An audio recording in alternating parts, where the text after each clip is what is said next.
За сайн байцгаана уу? Өнөөдрийн шинэ дугаар та бүхэндээ хүрч байна. Тэгээд жоохон сонгуул Монгол нийгмийн харилцааны хүрээд сонгуул саналаа өгөх тийм мэдлэг олгох маягаар гэх юм уу. Тэгээд найзаагаа ураад тэгээ хамтдаа ярих гад сууж байна. Тэгээд өөрийгөө танилцуулаарай. За намайг Үнмөх гэдэг тягийн найз. Сэтгүүр зүүн инновац хөгжлийн үүрт үгээд англиар бол Nest төрийн бас байгууллагын үнэтээр мониторинг үнэхээр хариуцсан менежер. Өөрийнхөө албачлалыг марцсан. Юу ийм үү? Тэр ер нь бол хэвлэл мэдээлэл иргэний нийгэм тэгээ ер нь нийгмийн хариуцлага энэ чиглэлээр нэг ажилладаг байна. Тийм тэгээ ер нь бол ингээд мэдээллийн сайтуудаар сошиал орчинд тэгээ ер нь бол ямар мэдээлэл буруу байгаад байна. Буруу гэж байх одоо худлаа байгаад байна тий. Тэр худлаа мэдээллүүдэд хүмүүс яаж хандаад байна. Тэрэн дээр хэмжлэг өгдөг тий. Тийм ер нь бол манайх чинь зэрэгтэй Mongolian Fact Checking Center гэдэг метагийн Монгол дахь түнш. Тэгэхээр бид нэр яг мета дээр төвч байгаа мэдээлэлүүд Facebook, Instagram, WhatsApp дээр төвч байгаа мэдээллүүдээр арга хэмжээ авах хэрэгтэй. Тэгээ ямар төрлийн арга хэмжээ авдаг вэ гэхээр хэрвээ тухайн мэдээлэл хуурамч одоо факт агуулсан эсвэл одоо юу гэх юм тэнцвэргүй те бүрэн бус байгаа тохиолдолд иргэдийг төөрөдүүлж магадгүй тохиолдолд тухайн мэдээллийн шалгаад энэ шалгалт дээр үндэслээд тухайн мэдээлэл үнэлгээ өгдөг. Тэгээ хэрвээ тухайн мэдээлэл хуурамч ахвал хандлт нь буурна. Тэгээд яг тэр хуурамч мэдээлэл оруулсан хаягийнх нь бас хандлт нь үзэгдэлт нь буурдаг нэг тийм арга хэмжээ авдаг. Танайхаас тийм арга хэмжээ авчдаг юм уу? Ер нь бол бид нар арга хэмжээ авдаг гэх юм шашаа. Одоо бид нар яг факт чек дээр үндэслээд мета дээр үнэлгээ өгдөг. За энэ мэдээлэл бол баримтын үед одоо буруу байна тийм. Энэ мэдээлэл худал байна, энэ мэдээлэл зарим фактуудыг одоо дутаасан байна, бүрэн бус байна. Энэ зургийг илүүхэл байна гэдэг үнэлгээг манайхаас өгөнгүүт мета тэрэн дээр одоо тухайн мэдээлэл дээр шашиг зүгээд тэгээ яг ижлүүлэх бүх мэдээлэл дээр нь яг тэр мэдээлэл одоо бид нар дээр Facebook дээр хүн зурган дээр факт харахаар notification ирдэг шүү дээ. Тэрнтэй ижлэх таны ширсэн, таны факт харсан энэ мэдээлэл чинь хуурамч байсан байх шүү. Энийг Монголын баримтлах төв шалгаад ингэж тогтоосон байна гэдэг мэдээлэл нь очдог гэсэн үг. Ер нь бол тэгээд би ч өөрөө тэндээ нэг 2 жил ажиллаж байгаад одоо Монголын баримтлах төв яг манай үндсэн төвийнхүүд иргэдэх тэгээд яг Монголын баримтлах төвөөс гадна бид нар чинь нэг бизнес консалт одоо медиа консалтинг өгчлээ. Тэгээ бас нэг хэвлэл мэдээллийн орчинд судалгаа иймэрхүү ажлууд нэлээд ордог. Тэгэхээр одоо энэ оноос эхлүүлээд дандаа хэвлэл мэдээллийн байгууллагатай ажиллах чиглэл рүү орцсон явж байгаа гэсэн. Би бас яг чинь яг юу хийдэг ч мэдгүй л байсан юм шүү. Яг Nest-ийг мэдэн, fact check-ийг мэдж байгаа. Тэнгүүд л яг ингээд дэлгэрэнгүй ингээд сайн мэдтгүү л найзаагаа таньдгүй явчих. Мэдгүй найзаа. Би ч яг үндэд яг юу гэдгийг мэддэггүй байсан юм уу. Энд ирээдсэн чинь нэг подкаст хийх юм байна. Найзаагаа дэмжиж. Эндээ нөгөө лам болтохгүй бол буцагдаа зална гэдэг шиг аари байхгүй. Тэгэхээр яг үнэндээ. Тэгэхээр н одоо тэгээд ирээр ярьдаг. Яг нөгөө нэг ариун цул аялалд явцсан. Тэгээд ариун цулд хоёр яг сонгуулийн өмнө угаасаа нэг дугаар бид хоёрын яг нөгөө хуваарийн дагуу уг нь бол одоо өнөө өглөө орсон байх хэрэгтэй байхгүй. Гэхдээ яг энийг би дийлэхэд орой гэлт орж байгаа. Тэгээд одоо нөгөө сонгуул хүмүүс ингээ яаж хандаад байгаа. Тэгээд одоо эн чинь бас энэ жилийн сонгуулийн өгөх тэр хуудас чинь өмнөхөөдөөс өөр шүү дээ. Тэр мэрийг хүмүүс ингээ айгу бодлаад ах шиг байна гээд. Тэгээд бид хоёр бас тэр талаар ингээ дугаар хий гэсэн байжсэн чи ариун цул харин хаяа хөдөө авчтэй. Тэнгүүт би чинь бодож яснаа хүй дэрэгдэх эрдний хайрлыг. Тэгээ өнөөдөр цаа. Ийм болсон байна. За чи сая гоё Норвегийн тэр явж байгаа дэрлээ. Тэнд сонь сайхан юу бол? Норвегт гоё байсан. Норвегт яагаад Норвег явахсан бэ гэхээр Норвегт үзэл бодлого илэрхийлэх эрхийн дэлхийн форум гэж болдог. Тэгээ тэр нь бол 3 дахь жилдээ зохион байгуулагдаж байгаа. Жилийн жилд яг орж байгаа орнуудын тоо нэмэгдэж байгаа. Энэ жил бол 62 улсын төлөөлөгч ирж орцсон гэсэн үг. Тэгээд тэрэн дээр яг явсан шугам нь болохоор бас нэг 62 орноосоо яг ийм нөгөө юм олон жил ажилласан сэтгүүлч ч юм уу те эсвэл одоо судлаач одоо нэр нөлөө бүхий хүн гэхээсээ илүүтэйгээр бас энэ зүгээр одоо иргэний нийгмийн салбарт ажиллаж байгаа ч юм уу те нийгэм дэргэдэгтэй байгаа залуучдад дэмжиж зорилгоор бас ингээд нэг улсаас нэг залууг шалгаруулж одоо тэнд оролцуулдаг гэсэн. Ихтгэл тавиулаад тэгээ үндсэн хөтөлбөрүүдээр оролцоод тусдаа бас залуучдын сүвчээ гэж байгууллага байдаг. Тэрэн дээрээ бас ингээд энэ бүх үйл ажиллагааг бол нөгөө Pen Norway гэдэг дэлхийн үзэл бодлого илэрхийлэх төлөөх хамгийн том одоо байгууллага гэж авдаг байгууллага зохион байгуулдаг. Тэгээ энэ жил миний хувьд бол Монгол улсаас дэлхийн үзэл бодлого илэрхийлэх форумд оролцоод тэгээ нэг ихтгэлээ танилцуулаад давхар дээрээс нэг юм хэд хэдэн сургалтын суугаад. Тэгээ ер нь бол нөхрийн сонирхолтой юмуд үзэж харж байгаа гэсэн тийм байгаа. Илтгэл нь юуны талаар вэ? Миний илтгэл бол ер нь Монгол улсад үс бодлого илэрхийлэх хэрэгчлээ ямар байгаа вэ гэдэг. Үс бодлого илэрхийлэх хэрэгчлээ гэдэг бол зүгээр бидний нэг юм дуртай юм бичих ч юм уу тэрүүгээр илэрхгүй. Одоо бидний сонгуульд санал өгж байгаа ч гэсэн үс бодлого илэрхийлэх хэрэгчлээний нэг хэлбэр. Иргэний оролцооны. Тэгэхээр нөгөө энэ бол янз бүрийн байдлаар оролцдог. Бид нар ер нь бол улс төрийн нийгмийн амьдралд оролцоотой байх үндсэн үйл олгогдсон эрх нь байгаа. Тэр эрхээ эзлэх боломж Монгол улсад нөхцөл байдал ямар байгаа вэ гэдэг дээр ялангуяа хэвлэл мэдээллийн орчин дээр суурьж байг өөрхөн илтгэхийг танилцуулсан байна. Тэр нэг жилийн жил марчин хэвлэлийн эрхчлөөний индексээр унж байгаа. Өнгөрсөн жилээс энэ жилийн хооронд гэхэд манайх 21 байраар ухарсан хэвлэлийн эрхчлөөний индексээр. Тэр энэ бол яг ч нэг тулгамжтай асуудал байгаа байхгүй. Тэр чиглэлээр нөхөн хөндөж ирсэн байна. Тэгээ одоо чи нэг танай ажиллаж байгаас яг юм метагийн аль биесны ажил шиг дэрэгдэх хаяа одоо юм чи түнш гэх юм уу те тэнгуут одоо ингээ Facebook, Instagram хүмүүсийн хамгийн их хэрэгэлдэг. Энэ дээр одоо миний л анзаардгаар штэ ямар нэгэн зүйлийг ингээд массаар нь анхаарлыг тийшээ ингээд татдаг.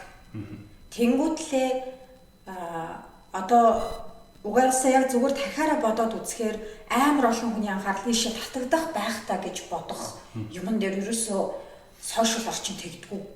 Цаана нэг юм хөдөлгөөд ингээд хүмүүсийн одоо нэг харах юм бийг ингээд чиглүүлээд ингээд дурангийн барьчаад ингээд хөдөлгөөд баг ингээд толгойг ингээд хүзэг нь хөдөлгөөд байгаа юм шиг ийм санагдаад байдаг байхгүй. Одоо жишээ дурдахлаар яг сонгуулийн үед амар игүүл болчих гээд л та. Тэгэхээр жишээгүйгээр гэхдээ чи намайг ойлгож байгаа шүү дээ.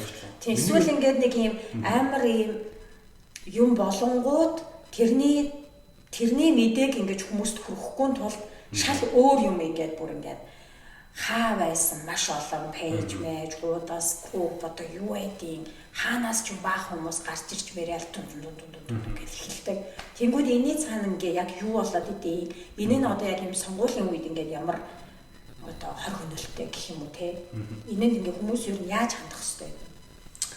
За ер нь яг мэдээлэлд яаж хандхаа тодорхойлохоос өмнө бид нэг яг сошиал медиа платформын өөрийнх нь алгоритмыг сайн ойлгох хэрэгтэй. Тэр юу гэхээр одоо бид нар өөр хүний утсаар Facebook-ээр нь орохоор гарч ирж байгаа мэдээлэлүүд нь сонд байдаг. Аав ээж байгаа ч юм уу арай нэг ингээд нэг юм 50 60 нас дэше гарцсан хүмүүс их тэр эсвэл бүр ингээд өсвөр насны дээр явж байгаа хүүхдүүдийн Facebook орчин, Instagram орчин руу орохоор гарч ирж байгаа мэдээлэл, гарч ирдэг пэйжүүд, дарж байгаа хүмүүсийн тэр бүр тэгсэн доо. Тэгээ энийг бол юу гэж нэрдэг вэ? Social bubble буюу одоо нэг хөөсөнд орох тийм. Хүн болгон ингээд хэрэглэж олон сошиал медиа платформ өөрийнхөө хаягаар нэг хөөсөнд орсон байдаг. Тэрүүгээр шууд нэг нийгэм нөхцөл нэгдүгээрт бол яг хангахгүй. Яагаад вэ гэхээр за өнгөрсөн жишээ нь ерөнхийдөө чинь сонгуулаар ярих юм бол энийг бол ингээд ярихад одоо хиний эрхэн талж байгаа профессор биш. Чи одоо Дангаас өргөн хот гэдэг хүнийг би бол хувьдаа дэмжижсэн байна. Тэгэнгүүт миний Facebook дээр ингээд гарч иж байгаа мэдээлэлүүд найзууд хүн болол Дангаас өргөн хотыг дэмжсэн хүмүүс. Дангаас өргөн хотыг дэмжсэн контентууд мэдээнүүд ингээд орж байгаа. Сонгуулийн дүнг харангууд энэ хотгой нэфэн хол зүрээр хойно одоо өвцөн шүү дээ. Одоо ясан нэр дэвшчихсэн. Тэгэнгүүт яг хүмүүс юу гэж гисэн бэ гэхээр ингээ Facebook орчинд бол ингээ зөндөө хүн энэ хотыг дэмжиж байгаа тийм. Яагаад энэ хот гарсангүй, энэ логотой болсон уу гэв. Тэр нэг яг энэ Facebook-ийн орчноор бид нар яг нийгмийн бодит одоо зураглалыг тийм бүрэн гаргах тийм боломж нь нэг хүний одоо Facebook дээр үндэслээд. Тэгэнгүүт яадаг вэ гэхээр энийг ашиглаад ер нь бол ингээ хүн ямар мэдээлэл илүү сонирхох нь ямар мэдээлэл аавна тэр төрлийн мэдээллийн алгоритм дандаа бушлагддаг. Одоо news feed гэж байгаа шүү дээ. Мэдээгээр хооллох. Тэр бид нар бол одоо бидний юу унших дуртай, юунд одоо дурлж байгаа. Энэ болгоны арчин нь бидний мэдих data cookie гэдэг ойлголтод байдаг. Жишээ нь одоо хоорондоо ингээ ярьж байгаа шүү бид нар. За нэг гоё хоолны газар, гоё өсч юм тийм. Тийм үү гараад ирдэг. Тэр энэ бол нөгөө бидний зам үйл дээр суурьлаад бид нар тэрнтэйгээ холбогдолтой нэг хайлт гэдэг ч юм уу тийм үү дараагийн мэдээлэл тэрнтэйг өсөлтөө болгодог. Тэнгүүд яг гэхээр нэг хурамч мэдээлэл урч ирээд тэр хүн одоо гэн тухайн төрлийн мэдээллийг танихгүйгээр хитгэн уншаад лайк дарах ч юм уу, шеэр хийх ч юм уу тийм. Ингээ энэ тохиолдолд яг гэхээр алгоритм тэр төрлийн мэдээллийг дахиад push хийж ирнэ. Одоо их гэсэн. Ингээд нэг хоёр юм хурамч мэдээлэл рүү ингээд одоо хурамч гэдгийг бүрстэ үнэхээр мэдхийн аргагүй мэдээлэл рүү яваад орчихвол араас нь ингээд бөөн хурамч мэдээнүүд ингээд хүлээц байж байгаа боо. Ер нь бол яг шууд одоо тэгэхэд хэцүү. Гэхдээ нөгөө нэг энэ мэдээллүүд чинь нэг юм түр үгээрээ ч юм хоорондоо холбогддог боллоо. Чинь одоо юу гэх нэг юм за нэг ингээд хүмүүсийн хамгийн их шуурдаг ч юм уу за нэг авилга гэдэгтэй холбоотой нэг авилга гингүүдэд өвхөр үгэн за аль нэг улс төрийн намын нэр ч юм уу орцсон тийм мэдээллүүдээр бид нар лайк шеэр дараад түгээхээ гэхэд яг тэрэн дээр ижлэн лайк шеэр дарсан байгаа хүмүүсийн авч байгаа мэдээллүүд эсвэл яг тэр өвхөр үг орцсон байгаа мэдээллүүд чиний дараагийн пост нэр гарч ирэх магадлал улам өндөр болох гэдэг гэсэн. Алгоритм ерөнхийдөө тэгж ажилладаг. Энэ байдлыг ашиглаад яадаг вэ гэхээр хүн болгоны сошиал бадлал өөр байгаа юм. Тэгэхээр энэ лүү нэвтрэх хэрэгтэй тийм. Нэвтрэхэд бол яг энэ зохион байгуулалтаа мэдээлэл түгээх одоо зохион байгуулалтаа мэдээллийн ажиллагаа гэж нэрлэдэг. Ийм ажиллагаануудыг ерөнхийдөө явуулдаг гэсэн. Тэгээд яг нөгөө чиний яриадсан баахан хурамч хайгууд, бот троллууд гэж нэрлэдэг. Тэрийг одоо мэдээллийн хандлагыг өсгөөд хүн болгоны сошиал бадлал тэрийг чирж аваачих гэж хичээдэг. Тэгвэл бид нар одоо жишээ нь гэрээ цэвэрлэхгүй одоо байгаад хамт гэр болон заавал байгаад тийм цэвэрлж иж нэг. Тэгвэл бид нар хуурамч мэдээлэл ч юм уу эсвэл одоо бүрэн бус мэдээлэл гэж бодоход тэр мэдээллийг арга хэмжээ аваад репорт хийгээд эсвэл тэрэн дээр нь одоо баримтлах төвд эвлэхгүй бол тэр мэдээллүүд таны яг сошиал бадлалтаар байсаар байна гэсэн. Тэрнтэй ижилхэн ер нь яг тэр төрлийн мэдээллийг авч байгаа хүмүүс чинь тэр мэдээний итгэн үнэрч байгаа гэсэн. Тэгэхээр тэр итгэн үнэрч байгаа хүмүүсээ тэр төрлийн мэдээнүүдийг уншина. Чи тэр постн дээр лайк тавьсан шеэр хийсэн байлаа. Чи тэр хүмүүсийг нэг олчлаа гэсэн. Тэр чамайг нэг юм бүлгэрөө ороод нэг төрлийн мэдээлэл бүшлэх нэг алгоритмд оруулж байгаа гэсэн. Ер нь бол би яагаад байна? Ер нь нэг тийм. Гэтэ энэ бол нэг тийм амар юм бол биш. Хэрэглэгч өөрөө те мэдээллийн боловсрол гэж бид нар ярьдаг шүү дээ. Мэдээллийн боловсролтой байхад хурамч мэдээлэл эсрэг өөрийгөө хамгаалах бүрэн боломжтой. Тэгээ яг бид нэг фейк ньюс гэдэг буруу нэр томьёогоор байн гардаг. Фейк ньюс гэдэг бол ерөөсөө одоо улс төрчид хийх мэдээллүүд арих гэж, хийх мэдээллийн одоо нэг мэдээ гэдгийн хүчийг унаах гэж ер нь хийх мэдээлэл юм чинь фейк ньюс цацдаг шүү гэдэг нь ойлголт төрүүлж анх гаргаж ирсэн нэг юм нэр томьёо. Гэтэл яг ухтаа яг ямар ойлголтууд байд юм бэ гэхээр misinformation буюу ташаа мэдээлэл. Ташааны юу юм бэ гэхээр одоо жишээ нь сайн ярьж чи өөрөө тэрийг хуурамчтай мэдээв. Жинхэнэ мэдээлэл юм гэж дод итгээд үзсэн. Одоо жишээ нь тийм зөндөө байна шүү дээ. Нэг хэсэг хүмүүс талхачтаасан, будаачтаасан, химэл будаа, пластик будаа гэдэг хотлаа. Гэхдээ хүмүүс итгээд айж байгаа. Бүгд тавчиг. Тэмбүүдэд авчих. Тэрийг одоо ингээд мэдхгүй түгэж флаг гэхэд тэр бол одоо ташаа мэдээлэлтэй. Disinformation гэж байгаа нь болохоор хуурамч гэдгийг мэдэж түгээдэг. Тэгээ угаасаа бусдыг хуурам хийхин зорилготой. Тэгээ угаасаа тухайн мэдээлэл өөрөө баримтын алдаатай хуурамч. Тэгээ хамгийн сүүлийн нь болохоор malinformation буюу одоо дээс хөнөөлтөй мэдээлэл гэж байгаа. Тэр нь юу юм бэ гэхээр бодит мэдээлэл хэрнээ хин нэгний одоо эрхэнд авах гэсэн, хин нэгнийг харахуулах гэсэн тийм. Одоо жишээ нь Англид бас нэг юм мэдээлэл төгсөн байна. Тэгэхээр тэр нь одоо Францын сонгуулийн Англид тийм мэдээлэл авчин гэсэн үг шүү дээ. Ер нь Европ улсууд ч хоорондоо нэг юм холбоотой. Тэгээ нэг Emmanuel Macron нэр дэвшижсэн. Emmanuel Macron нэр дэвшиж байгаа үед Макроны бас нэг загт харьцааны зарим одоо ингээд хэсгүүдийг гаргаж ирээд олон нийт рүү цацах. За тэр хүн үнэхээр тэр мессеж өөрөө бичсэн байж болно те. Гэхдээ тэрийг зохион байгуулалтаар эцгийн таарч цацсан гэдэг бол тухайн мэдээлэл өөрөө хин нэг одоо харуулах те. Одоо хорлох ч юм уу тийм зорилготой байна гэсэн. Бас нөгөө нэг юм видео интерес нь бүтнээр нь сонсохоор ингээд өөр тэнгууд нэг юм хэсэг ингээд таслаж авангуутлаа бас амар ингээд цацах тохиолдлууд байдаг тийм. Одоо видеон дээр ингээд хүн бүтэн агуулга нь болохоор ингээд өөр тэнгууд одоо яад ч мэдгүй тэр голт нь ингээд нэг юм сүргээр ашиглаж болох үгүүлбэр ч юм уу байх юм бол тэрийг ингээд тасалж авангуутлаа дээр шал өөр юм тайтл хүмүүтлээ шууд ингээд цацаж бацаа. Тийм хөл юм их болсон. Одоо бол яг Монголын баримтчилт 1000 гаруй одоо баримтчилт хийжсэн байгаа.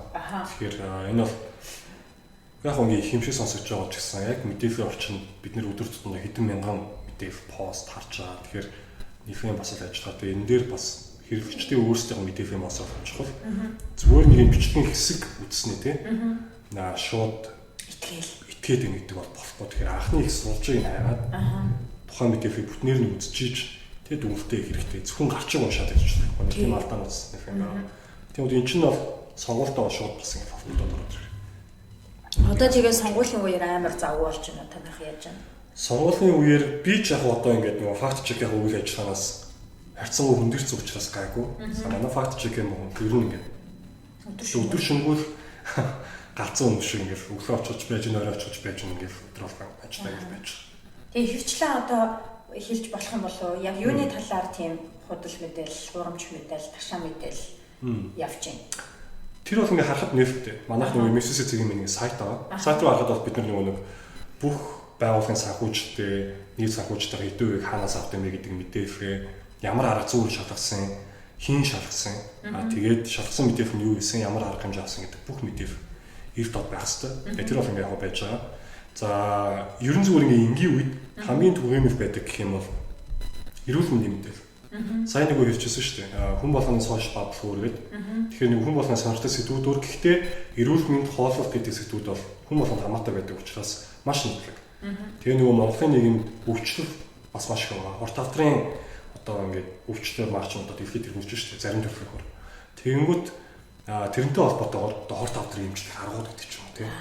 Монголд ч нь одоо юу гэх юм нөхцөл байдал хүнд хавдар судалтай нэхэн очил дараа ихтэй зарим хүмүүсийн нэхэн хүн чатанд авцаа мэддэг учраас эмчилгээг өгдөг хариу авдаг.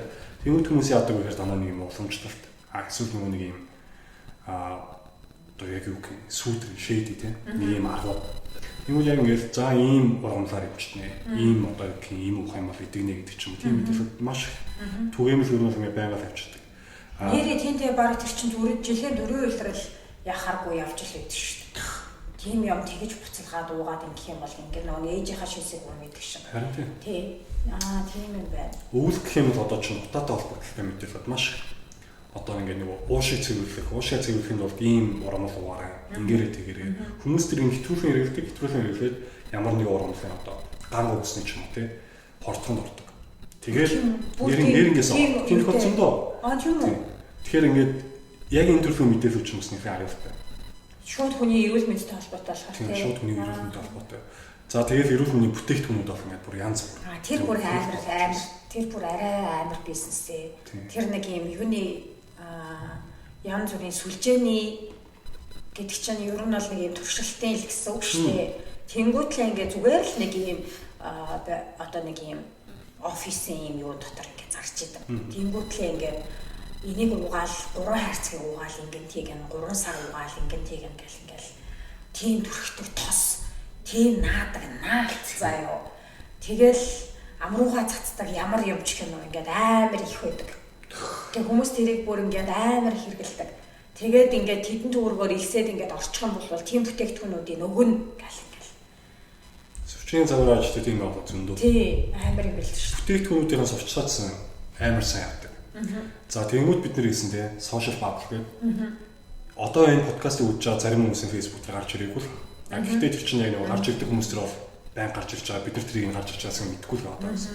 Яг пэйж рүү ороод тугасаа амар өндөр хандлагатай. Гэхдээ яагаад над дээр хийж гарч ирж байгааг нь болоо гэсэн. Тэгвэл миний яг ингээ өөрөө баримтч байхдаа шалгаж ирсэн чинь мэдээлэл байхгүй. Ногоон тос гэдэг. Тэгээ тэрний алдартай нэртэй Туркийн ногоон тос гэдэг. За ихний насныхаа дунд бүр ингээ одолцсон цаа.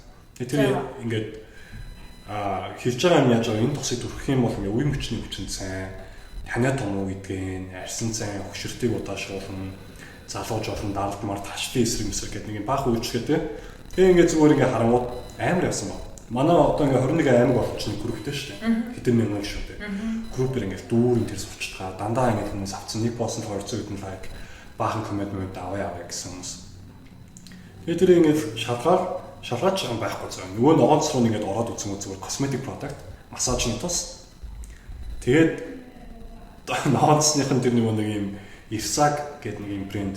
Тэр брендийнх нь вебсайт руу ороод харангууд угаасаа тэр ногоонц нэр анхаарал бичсэн байхгүй. Энэ бол одоо клиникийн бүтээгдэхүүн биш. Эмзэн ямар нэг үйлчлэгээ байхгүй. Косметик энэ бас ерөөсөө зөвхөн массажны тос.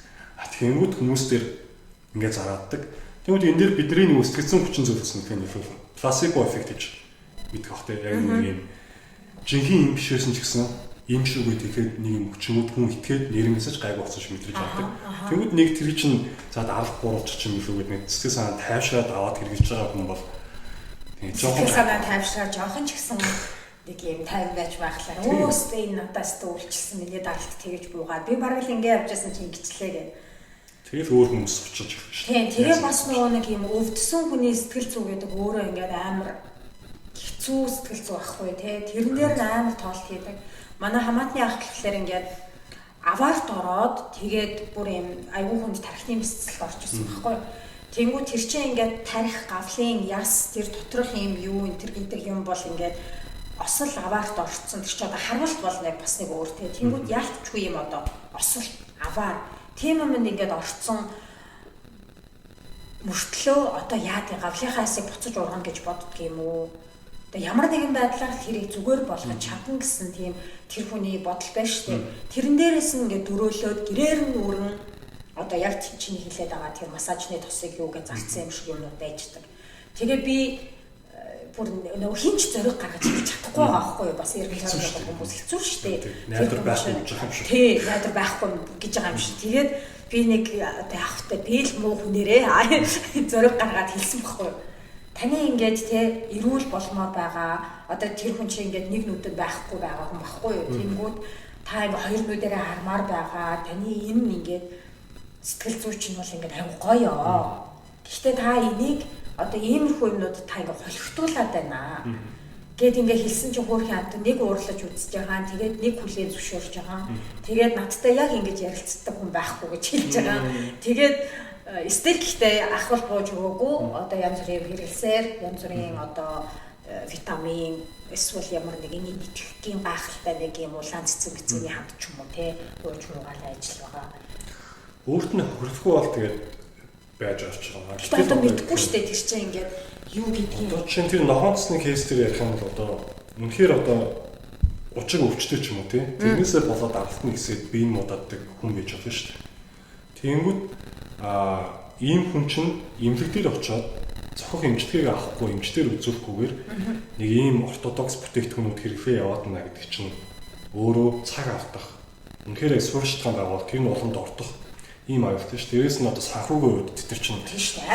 Тэгээд нэг юм сүлжээ юм шиг бол хүмүүсээс ханж 100 мянга тэр яг хамаг тэр группийнх нь мөнгө хамаг тэр тэтгэврийн мөнгнүүд нь аваа авчиж байгаа. Юу тийм. Тэгэнгүүт за эрүүл мэндийн холбогдолтой юмнууд бол ерөөхдөө нэг юм.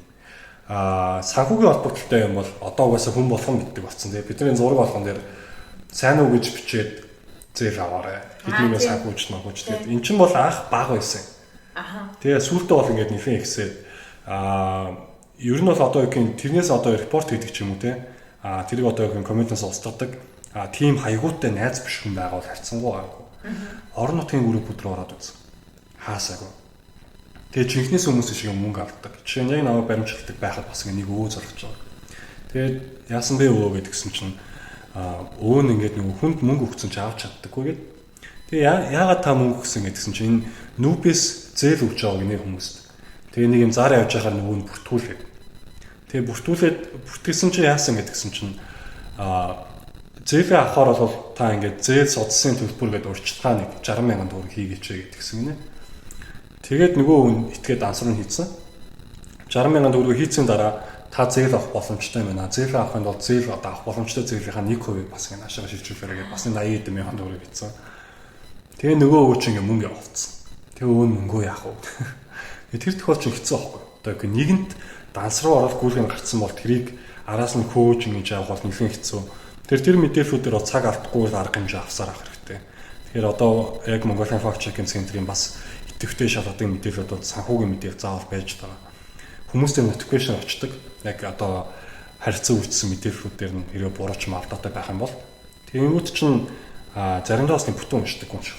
Яг ийс notification-ыг угаасаа нөгөө нэг яс зүүн дүрмээрээ бид нар чинь олон улсын баримтлах сүлжээ гэдэг байгууллагын гишүүн учраас тодорхой яс зүүн кодтой. Тэрнийхээ дагуу угаасаа нийтлэн уршуу бүх фактаа дурдсан бүх хэсгийг нь анализ хийсэн байх хэвээр. Тэгвэл хүн чинь угаасаа тэрийг уншаад өгдөн. Тэрийг бол угаасаа ингэж ойлгохгүй байх юм. Бас аргагүй нэг юм шалтгаан. За тэгвэл цаг үеэ дагаад гарч ирэн Туркид газар хөдлөлт болсон. Туркийн газар хөдлөлтийн биш бичтгүүдийг Туркид болсон газар хөдлөлтөж түгээн. За тэгвэл яг одоо байгаа цаг үед шилжээд ирж болно тийм сонгуул. Тэгвэл одоо хамгийн их төвч байгаа хуурамч мэдээлэлүүд ямар мэдээлэлүүд байна гэхээр сонгуультай холбоотой.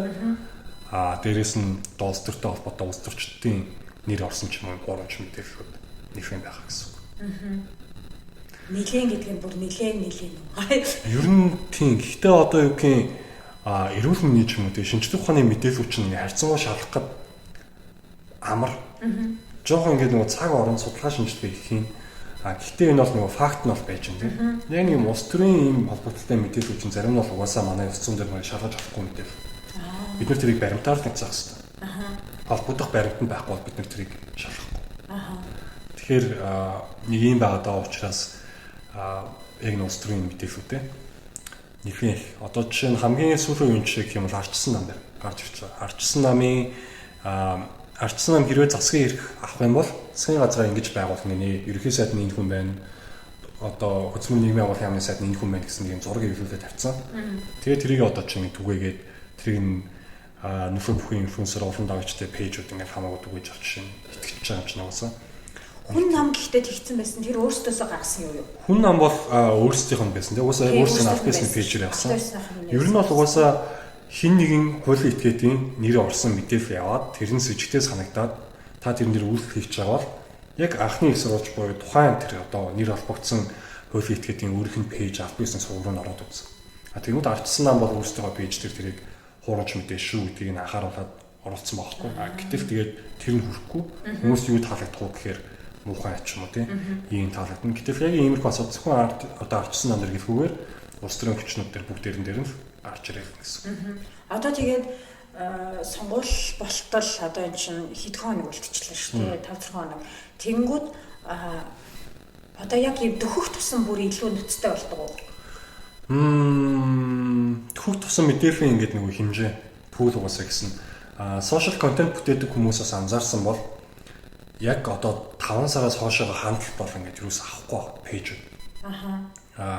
Жижиг контент бүтээдэг ингээд пэйжүүд хуудасаа ч юм уу контентуудаа буст хийгээд хандлт авахгүй. Яагаад вэ гэхээр нэг юм улс төрийн сурчлагын контент нэгдүгээр маш их болж байгаа. Тэр нь асар өндөр дүнгээр буст хийдэг. Буст хийж байгаа гэдэг чинь нөгөө өгсөн мөнгөнийхөө ирэмт дарааны дагуулх хэрэглэгчдийн ньюсүүдээр харагдана гэсэн үг шүү дээ. Тэгэхээр урд нь ингээд төлбөрөө төлөө сурчлагаа хийлгэж байгаа хүмүүс маш олон байгаа учраас тэр мэдээлүүд нь гарч ирээд зүгээр ингийн сошиал контент бүтээгчдийн ч юм уу тий хандлт ингээд нэг тийм буурах. За тэгээд зөвхөн хуурамч мэдээлэл гэхгүйгээр тэгээ хуурамч мэдээлэл гэх аргагүй. Гэхдээ нөгөө нэг софтол хуулгын контентууд бол маш их. Энийг бол ер нь хөвчтэй инфлюенсерүүдээр. За одоо угаасаа ингээд Монголд аяараа нэг харсан нэг сайхан драма байгаа шүү дээ. Тий. Бид харлаа. Тэрний бас баримтшилт хийсэн. Яагаад гэхээр нөгөө уянгааг ардчсан намд ажиллаж ирсэн гэдээ бас нэг эвлүүлэг хийсэн болно. Тэр нь эвлүүлэг байгаа байхгүй. Тэгээ тэрийгээ бас ингээд түгээсэн. Тэрэн дээр бас баримтшилт хийсэн юм. Тэгээ уянгаа нөгөө нэг хэний хүмүүс үзээгүй байх юм бол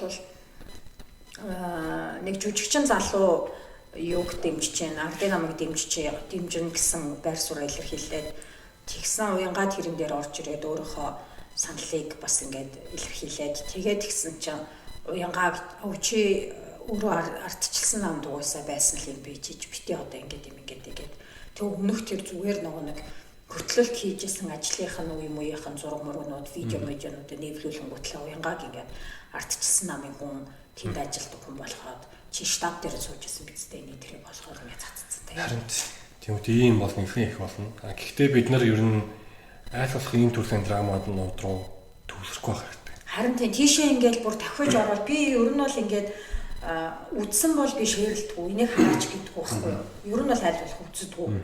Тэгэл үдчих юм бол хүн чинь ингээд үдсэн юмдаа ямар нэг юм бодож штэ. Тэнгүүд яг уянгаагийнхыг үдсэн найз болохоор ялтч хороод үдчихэж байгаа байхгүй. Тэгээд энэ өмнөх залуу нь яг яагаад ингэж дэснийг мдэггүйсэн болохоор бас дахиад ороод үдчихэж байгаа. Гэхдээ хөөе хараа гэж бол шир хийгээгүй. Тэгээ ер нь бол ийм нөгөө нэг амар олдуулаа ингэж пижигнэлдэж орж байгаа юмн дээр ямар нэгэн байдлаар лайк тарахгүй шир хийхгүй бай гэсэн бодолтой аль болох үсэхгүй байж гэсэн бодолтой байдаг. Ер нь бол зөв өөрийнхөө одоо ингэж нэг сошиал орчинг бодох юм бол гэхдээ яг бусдынхаа тий сошиал орчинг бодох юм бол тэрэн дээр одоо юу гэдэг нь цохих арга хэмжээг нь одоо репорт хийх юм уу тий ингээл явж явах хэрэгтэй гэсэн. Репорт хийх юм ер нь хамгийн за репорт хийж болох юм байна. За тэгээ хүмүүсийн хамгийн бас нэг хоёр дахь санаалах юм нь болохоор хүмүүс ямар нэг хуурамч мэдээч юм болохгүй мэдээлэл авах юм бол тэрийг шеэрлж жагаад энэ хуурамч мэдээ шүү гэдэг.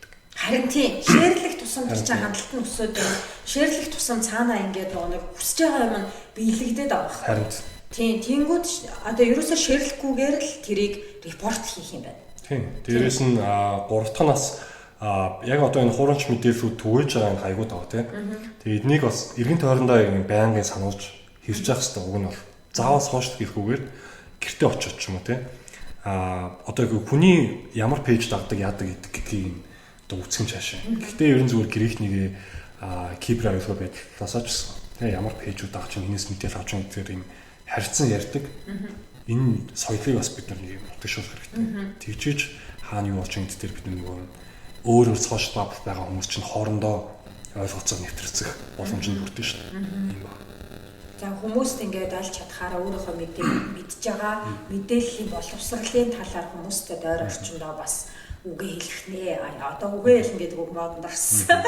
За тэгээд хуурамч мэдээлэл байх юм бол баримтлах төр үйлэх юм. Танайхаа илгээж болно. Ямар нэг үн төлбөр байхгүй.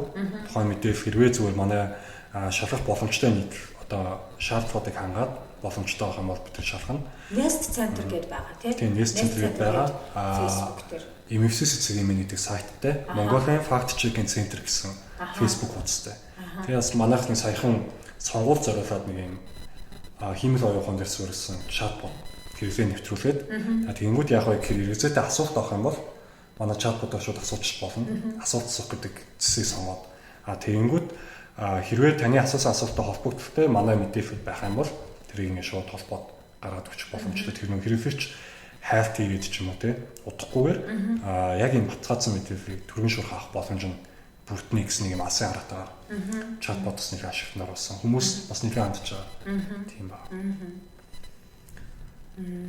За зөвхөн сошиал медиа дээр тархдаг гэхүүгээр ингээд сонгуулийн үеэр амт амжиж тархдаг мэдээлэлүүд бас их байна. За одоо хамгийн энгийн жишээ нь бол багаар нь дэмжих. Багаар нь дэмжих гэдэг нь яадаг вэ гэхээр за энэ удаагийн сонгуульч онцлогтой том тойргуудтай олон нэр дэвшигчтэй байгаа учраас саналын утсан дээр танай тойрогт 7 хүн нэр дэвшээ 7 мандат бол та 7 хүний нэр дуулсан тийм. Тэгэнгүүт сонгуулийн хуулагч нар бас юу гэж зурчлаад байгаа вэ гэхээр та одоо жишээ нь ингээд 7-ын нэг намаас сонгох хэрэгтэй. Одоо манай намаас. Тэгэхгүй 6-ыг манай намаас сонгочоод нэгийг нь өөр намаас сонгочих юм бол таны саналын утас хүчингүй болчихноо. Воо. Яг тийм нэг юм бодтой юм мэдээ. За би бас нэг юм сонссон. За энэ хүмүүс бас ингээд тайлбарлаад хэлье. Тэгэхгүй бол эн чинь бас нөгөө нэг мдээгүй байгаа хүмүүс байж болно. Тэнгүүт за надад олдож байгаа нь одоо энэ хоёр л их л та. За миний ойлгосноор ба штэ те санал өгөх саналын хуудас хоёр хуудас байна. Тэ. За тэнгүүт би ч юм болохоор одоо эн чинь дүүргээрээ нэг том тойрог болцсон. Тэгээд тэр тойрог дотор 30 хүний нэр байсан ч гэсэн тэндээс манайх бол 6 мандаттай дүүрэг багхгүй. Би 6-ыг л дууруулна. Тэнгүүд нэг ийм хуудсан дээр болохоор зөвхөн хүмүүсийн нэр байна. Одоо тэр дэвшээд байгаа 30 хүн. Одоо тэр намныхын хэдэн хүн, тэр намынхын хэдэн хүн, тэр намынхын хэдэн хүн гэдээ байна. Тэнгүүд би эндээс өөрийнхөө дугуулмаар байгаа 6 хүнийг дуулна. 5-ыг болохгүй, 4-ыг болохгүй, 7-ыг болохгүй. Яг л 6-ыг дуулна. Тэр нь болохоор ямар ч нам эвсэл хоорондоо бүх 6 одоо 6 нам байлаа гэхэд 6 намаас нэг хүн дугуулсан ч болно. Тийм.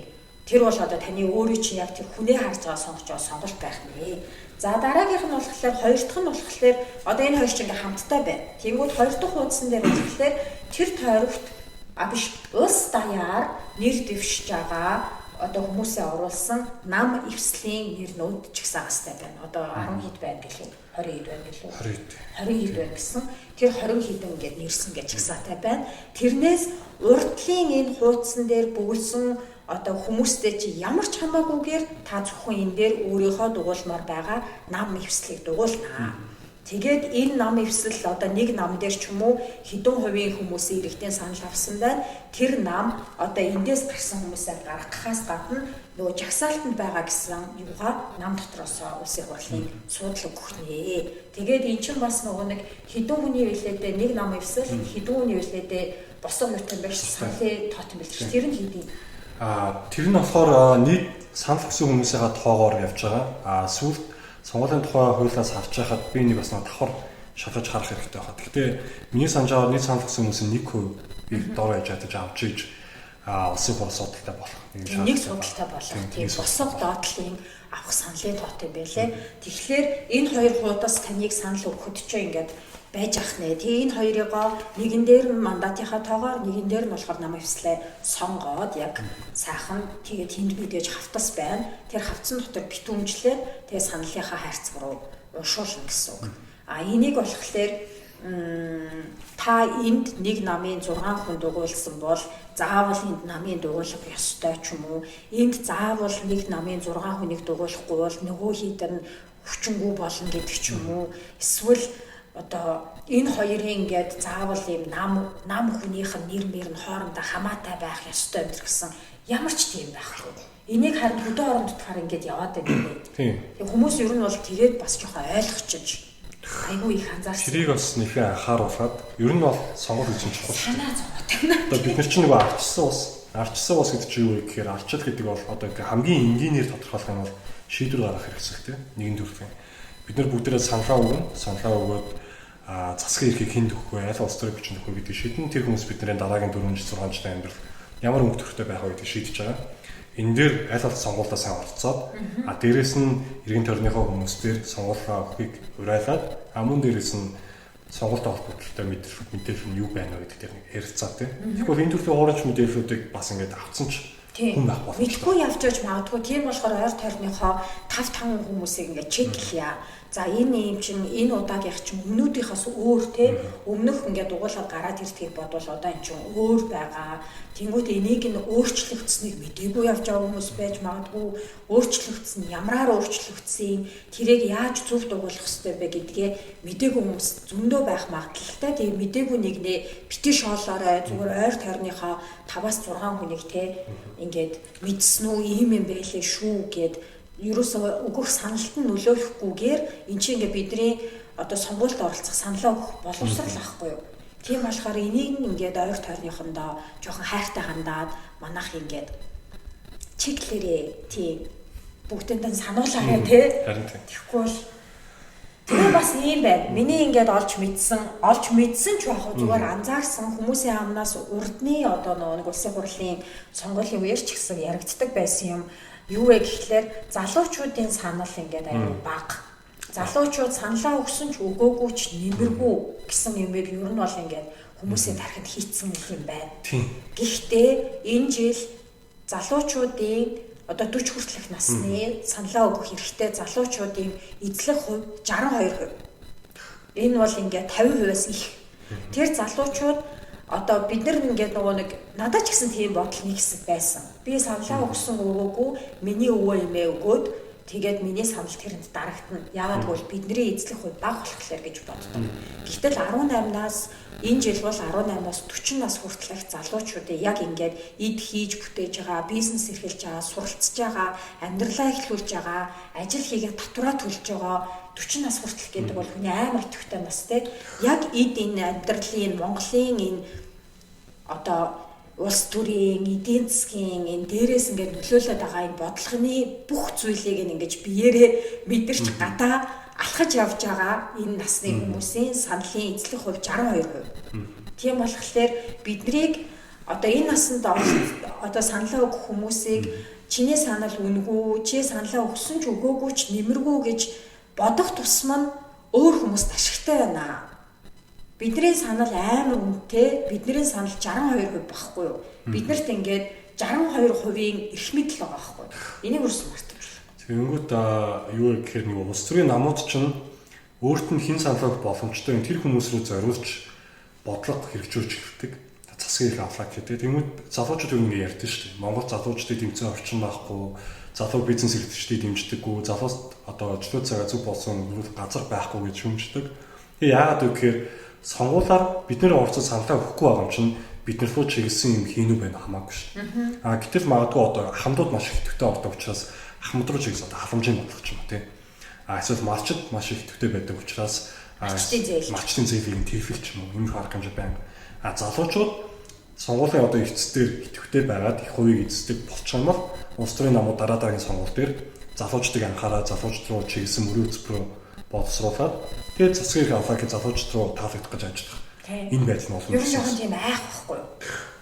Тэгэхгүй л одоо ингээл амар айцгүй байгаад байгаа юм шиг. Бид нар оронд найж байцсан ингээд саналаа өгөж түүнийг дээр гаргаж ирснээрээ ингээд доор норц айж байгаад энэ ч уг амар эсрэгээрээ бид нар ингээд тэг хяналт тавьт юм аа. Өөрийн чинь ингээд гаргаад ирсэн юм аа. Бид нар зөрүүлээ хяналт тавих юм аа гэдэг имийг ингээд энэ ч амар буруугаар хэрэгцсэн юм шиг харагдаад байна байхгүй юу? Тэгээд бас айгүй идэвхтэй баймаар байна. Янз бүрийн одоо яг намынх нь пэйж хуудсууд руу ороод мөрийн хөтөлбөрийн намынхан мөрийн хөтөлбөрийг нэг харчихгүй л гээд ингээд. За тэнгүүтлээ угаасаа гэрээжийн хаалгыг тогшоод хорооны чинь дүүргээ чинь тойрог чинь хүмүүс материал өгч байгаа. Тэрийг нэг орой сайхан сууж байгаа бүгдийг уншчих. Тэгэл өөрөө шийд.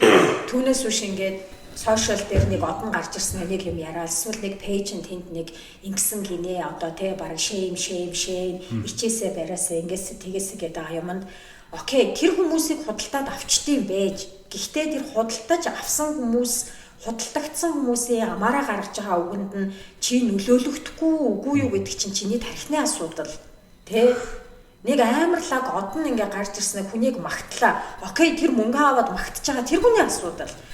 Тэр ингээ дамжаад магтлаа гэхэд тэр магтсан хүнд нь нэрэж гоё хүн юм уу гэж бодож байгаа бол чиний тархины асуудал шүү. Тийм болохоор миний жоохон ингээ уур хүрээд байгаа. Гэтэ ер нь бас энийг яаж ч нэг буруудах хэцүү. Яагаад гэхээр одоо чинь сонгуулийн тогтцоо гэдэг нь ярьсан их тий. Саяас нэг хэлсэн шүү дээ. Тя явж чинь тий. Яг намууд руу ороод мөрийн хөтөлбөрийг уншаарай гэд. Тэнгүүд нэг хоёр их сурвалж өгөхөд нэг нь болохоор Election 2024 цагийн мэн гэдэг сайт дээр бүх нэр дэвшигчтэй мэдээлэл байгаа. Ороод тарах боломжтой. Нөгөөт нь item цагийн мэн гэдэг бас мэдээллийн сайт дээр одоо энэ сонгуулиар нэр дэвшиж 19 нам 2/9-ийн бүх мөрийн хөтөлбөрүүдийг нь харьцуулаад салбар тий хүүхд хамгаалсан чиглэлээр яах юм босролын чиглэлээр яах ингээд навуудыг харьцуулах боломжтой болсон гэдэг юм платформ хөгжүүлсэн мөлий. Election 2024 item энэ хоёр бол баталгаатай их сурвалж юм байна шүү.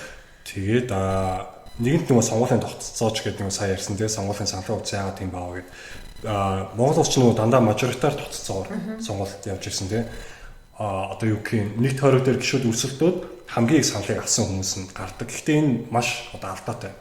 Яагаад гэхээр одоо нэг тойрог дээр 3 хүн нэр дэвшээд нэг нь 40%, нэг нь 30%, нэг нь 20% авлаа гэж бодоход хамгийн ихэнд байсан хүн сонгогдлоо.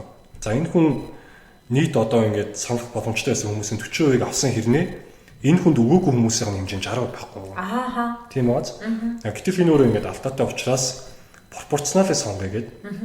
Пропорционал нь болохоор ингээд нийт уус даяараа зөвхөн намд дуулна. Намаас чагсаалт гаргасныхаа дагуу яах вэ гэхээр одоо нийт санал дээр тэр тухайн нам хэдөө авсан. Тэгмээд улсын хурлын гишүүд дээр нийт цуглын хэдөө үеийг эзлэх ёстой гэж хувь тэнцвэрнэ. Гэтэл энэ дээр бас нэг асуудал юу байдаг вэ гэхээр нөгөө иргэдийн дуу хоолой би өөрийнхөө төлөвлөгөөг өөрөө сонгомоор гэдэг. Гэтэл нам чагсаалтанда ямар ч үнийг хийгээвээ.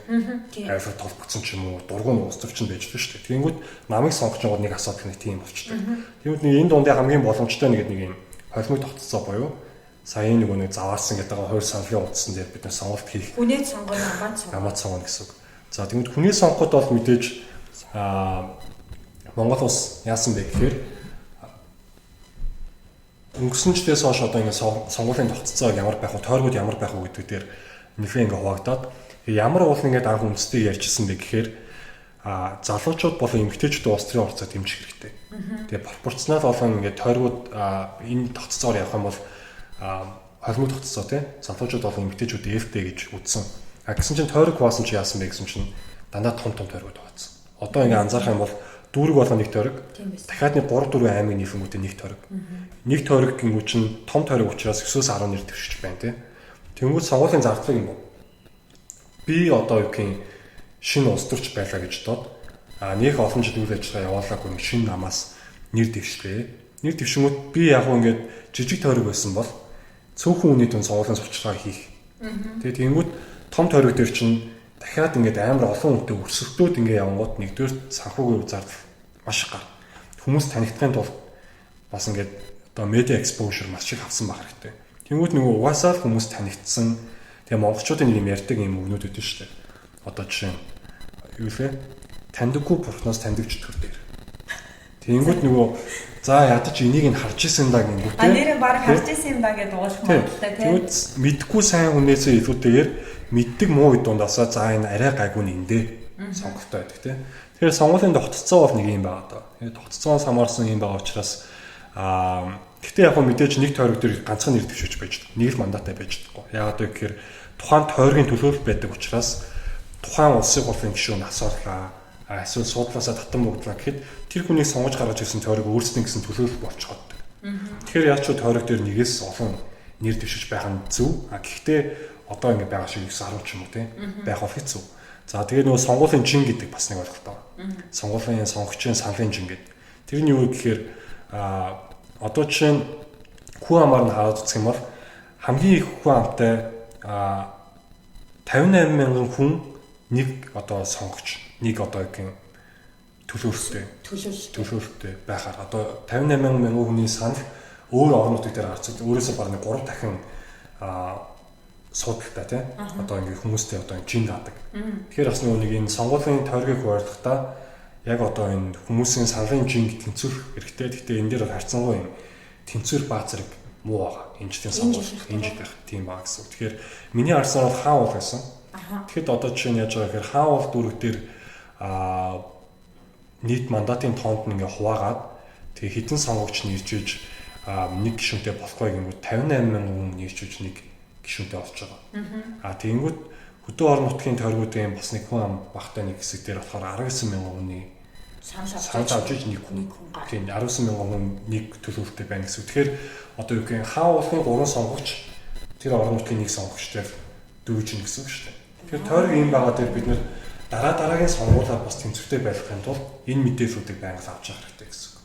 Яг нөгөө хүн амынхаа төвлөрөл тэнд яг хэдэн тонны хүн ам амьдраад байна гэдгээс шалтгаалж бас энэ төлөөлөл болох хүмүүсийн зоож мөр юм шүү дээ. Яг одоо энэ ч болохоор шууд ингээд нийслэлийн дүүргүүдээ дүүргээр нэг гिचингүүд энэ нийслэлийн дүүргүүд ч ууртал дотор амар ялгаатай шүү дээ. Амьдралын чанарын ч өөр аа тийм. Тэнгүүд нөгөө аль болох олон бүлгийн төлөөлөх хэрэгтэй. За тэнгүүд энэ дээр энэ нэгэн суултал үүснэг нь одоо чагсаалтаар тэгээ оруулж ирж шийдэх гэж үзэж байгаа. Чагсаалтан дээр бол харах юм бол гендерийн квот өнгөрсөн жил тогтоосон улс төрийн намууд 30%-аар тий хоорондоо зөвшөөрсөн. За тэгээд нийт нэр дэвшлийн дор хаяж 30% эмэгтэйчүүд байна. Гэхдээ энэ жил бол 30%-аас дээшээгээ эмэгтэйчүүдэд нэр бараг 40% байна. Нэр дэвшиж байгаа. За тэгэх юм бол одоо ингээд чагсаалтаа харах юм бол дандаа эрэгтэй гэдэг. Ингээд сөөрчилж эмэгтэйчүүдээ бас чагсаалтаар оруулсан байх хэрэгтэй гэдэг. Тэгэхээр чагсаалтан дээр бол одоо бид нар юуг анхаарах хэрэгтэй вэ гэхээр ерөөсөд мөрөө хөдөлбөр. Тэр хүмүүс намын мөрөө хөдөлбөр. Тийм намын мөрөө хөдөлбөр. Тийм жагсаалтны хүмүүс намаасаа гарч ирэх болохоор тэр хоёр дахь хуудсан дээр байгаа нам эвслийн нэрнүүдээс хэнийг дугуулсан хэний одоо аль нам эвсэл дээр аль санал төвлөрсөн бэ гэдгээсээ нам тэр хүмүүсээ өөрийнхөө жагсаалт гэхдээ тодорхой байгаа шүү дээ. Тэдэн юм юутай тэдэх одоо нэг би бол өөрөө ингэж одоо яг миний нэр бол одоо саналын хуудсанд гарахгүй би бол жагсаалтны тэд дээр байгаа хүн гэсэн хүмүүс явж байгаа шүү дээ. Тэгэхээр яг тийм намынхан мөрийн хөтөлбөрийг харна. Аль намын мөрийн хөтөлбөр нь одоо таны хүсэж байгаа эрүүл мэнд боловсрол ажил хөдөлтэй одоо энэ юмнуудад нөлөөлөх юм бэ гэдгээ арай илүү нааштайгаар шийдэх юм байна гэсэн дээрээ л та намаас сонгоно. Тэр өмнөх тэр хуудасны хүмүүсийн нэртэй ямар ч хамаагүйгээр энэ нам эвслийг дугуулах юм шүү гэдгийг ойрынхоо таван хүнд хэлээ. Тийм бараг челленж хийх юм. Бараг энэ тийм саналын үндсийг тэгэх челленж тийм шүү. Саналын хуудасаа яаж бүглөхөө ойлгосон уу гэдэг. Саналын хуудсыг одоо яадаг лимитгүй хин нэгэн санаачлаад 5 хүнийг меншндад ингэх юм биш шүү гэдэг юм уу яадیں۔ Одоо тэгэхгүй бол энэ бас айгүй нэлээд олон хүн энэний талаар буруу мэдээлэлтэй байна. Маш буруу мэдээлэл. Тийм. За тэгээд яг бас дурдсан тий бид нар нэг инфлюенсерүүдэд хитийг анхаарал ховчээр нь анхаарал ажиллахгүй тэр хүмүүс чинь одоо юу гэх юм нэг улс төрчин ч юм уу тий нэг намын багтмын гэрээ хийсэн тий яг гэрээт ажиллаа хийж байна. Яг муухай гэхдээ одоо тэр хүн тэр ажлыг сонгоод хийж ил байгаа байхгүй. Одоо чинь ис гэдэг алдартай о гэдэг улс төрчид имжлээ гэж бодоход тий бид нар ис дээр анхаарал ажиллахгүй. Бид нар о дээр анхаарах хэрэгтэй. Тий. О дээр огийн мөрөөр зөвхөн о яг юу гэсэн юм. Тийм. Тэгвэл бид нар стер анхаарал систем фингер маралтаадаг гэтэл хамаг нөгөө галыг тийм нөгөө төлөөлж байгаа инфлюенсер нүрээ авдаг. Сонгуулийн саналын хуудсан дээр яг огийн нэр гарна. Шүмжлэрийг огийн нэр гарна. Дэмждэг хүмүүс нь угаасаа тэр мэдээлэл хүрэхгүй яагаад гэвэл нийгэм нийтээрээ стер анхаарчсан. Тэгэхээр бид нэр яг юун дээр анхаарч юун дээр төвлөрөх хэрэгтэй гэдэг маш сайн. Эс мөнгө авсан тэр хүний асуудал. Гэхдээ оог те сонгохгүй бидний тархины бидний өөрсдийн асуудал. Энийгээ ялгаж салгаад тэгээд бас нэг юм нэг түрүүн чи хэлсэн нэг танихгүй бурхнаас таньдагч дүүрэн дээр гэдэг энэ аргач юм сошиал дээр амар явдаг. Сайн мууч байсан олон товтомжтойгоо царайгаа харуулах, хоногшуулах тактик гэж нэг юм байна штэ. Тэгээ хүн муулах гэж байгаа бол битээ тэр хүнийг шеэрлэж муулаад бай. Тэр чинь чиний одоо тийм сошиал орчинд чинь байгаа хүмүүс хараа цээжлээд байна. Тэгэхээр тэрэн дээр бас нэгэн болгоомжтой. Тийм болгоомжтой.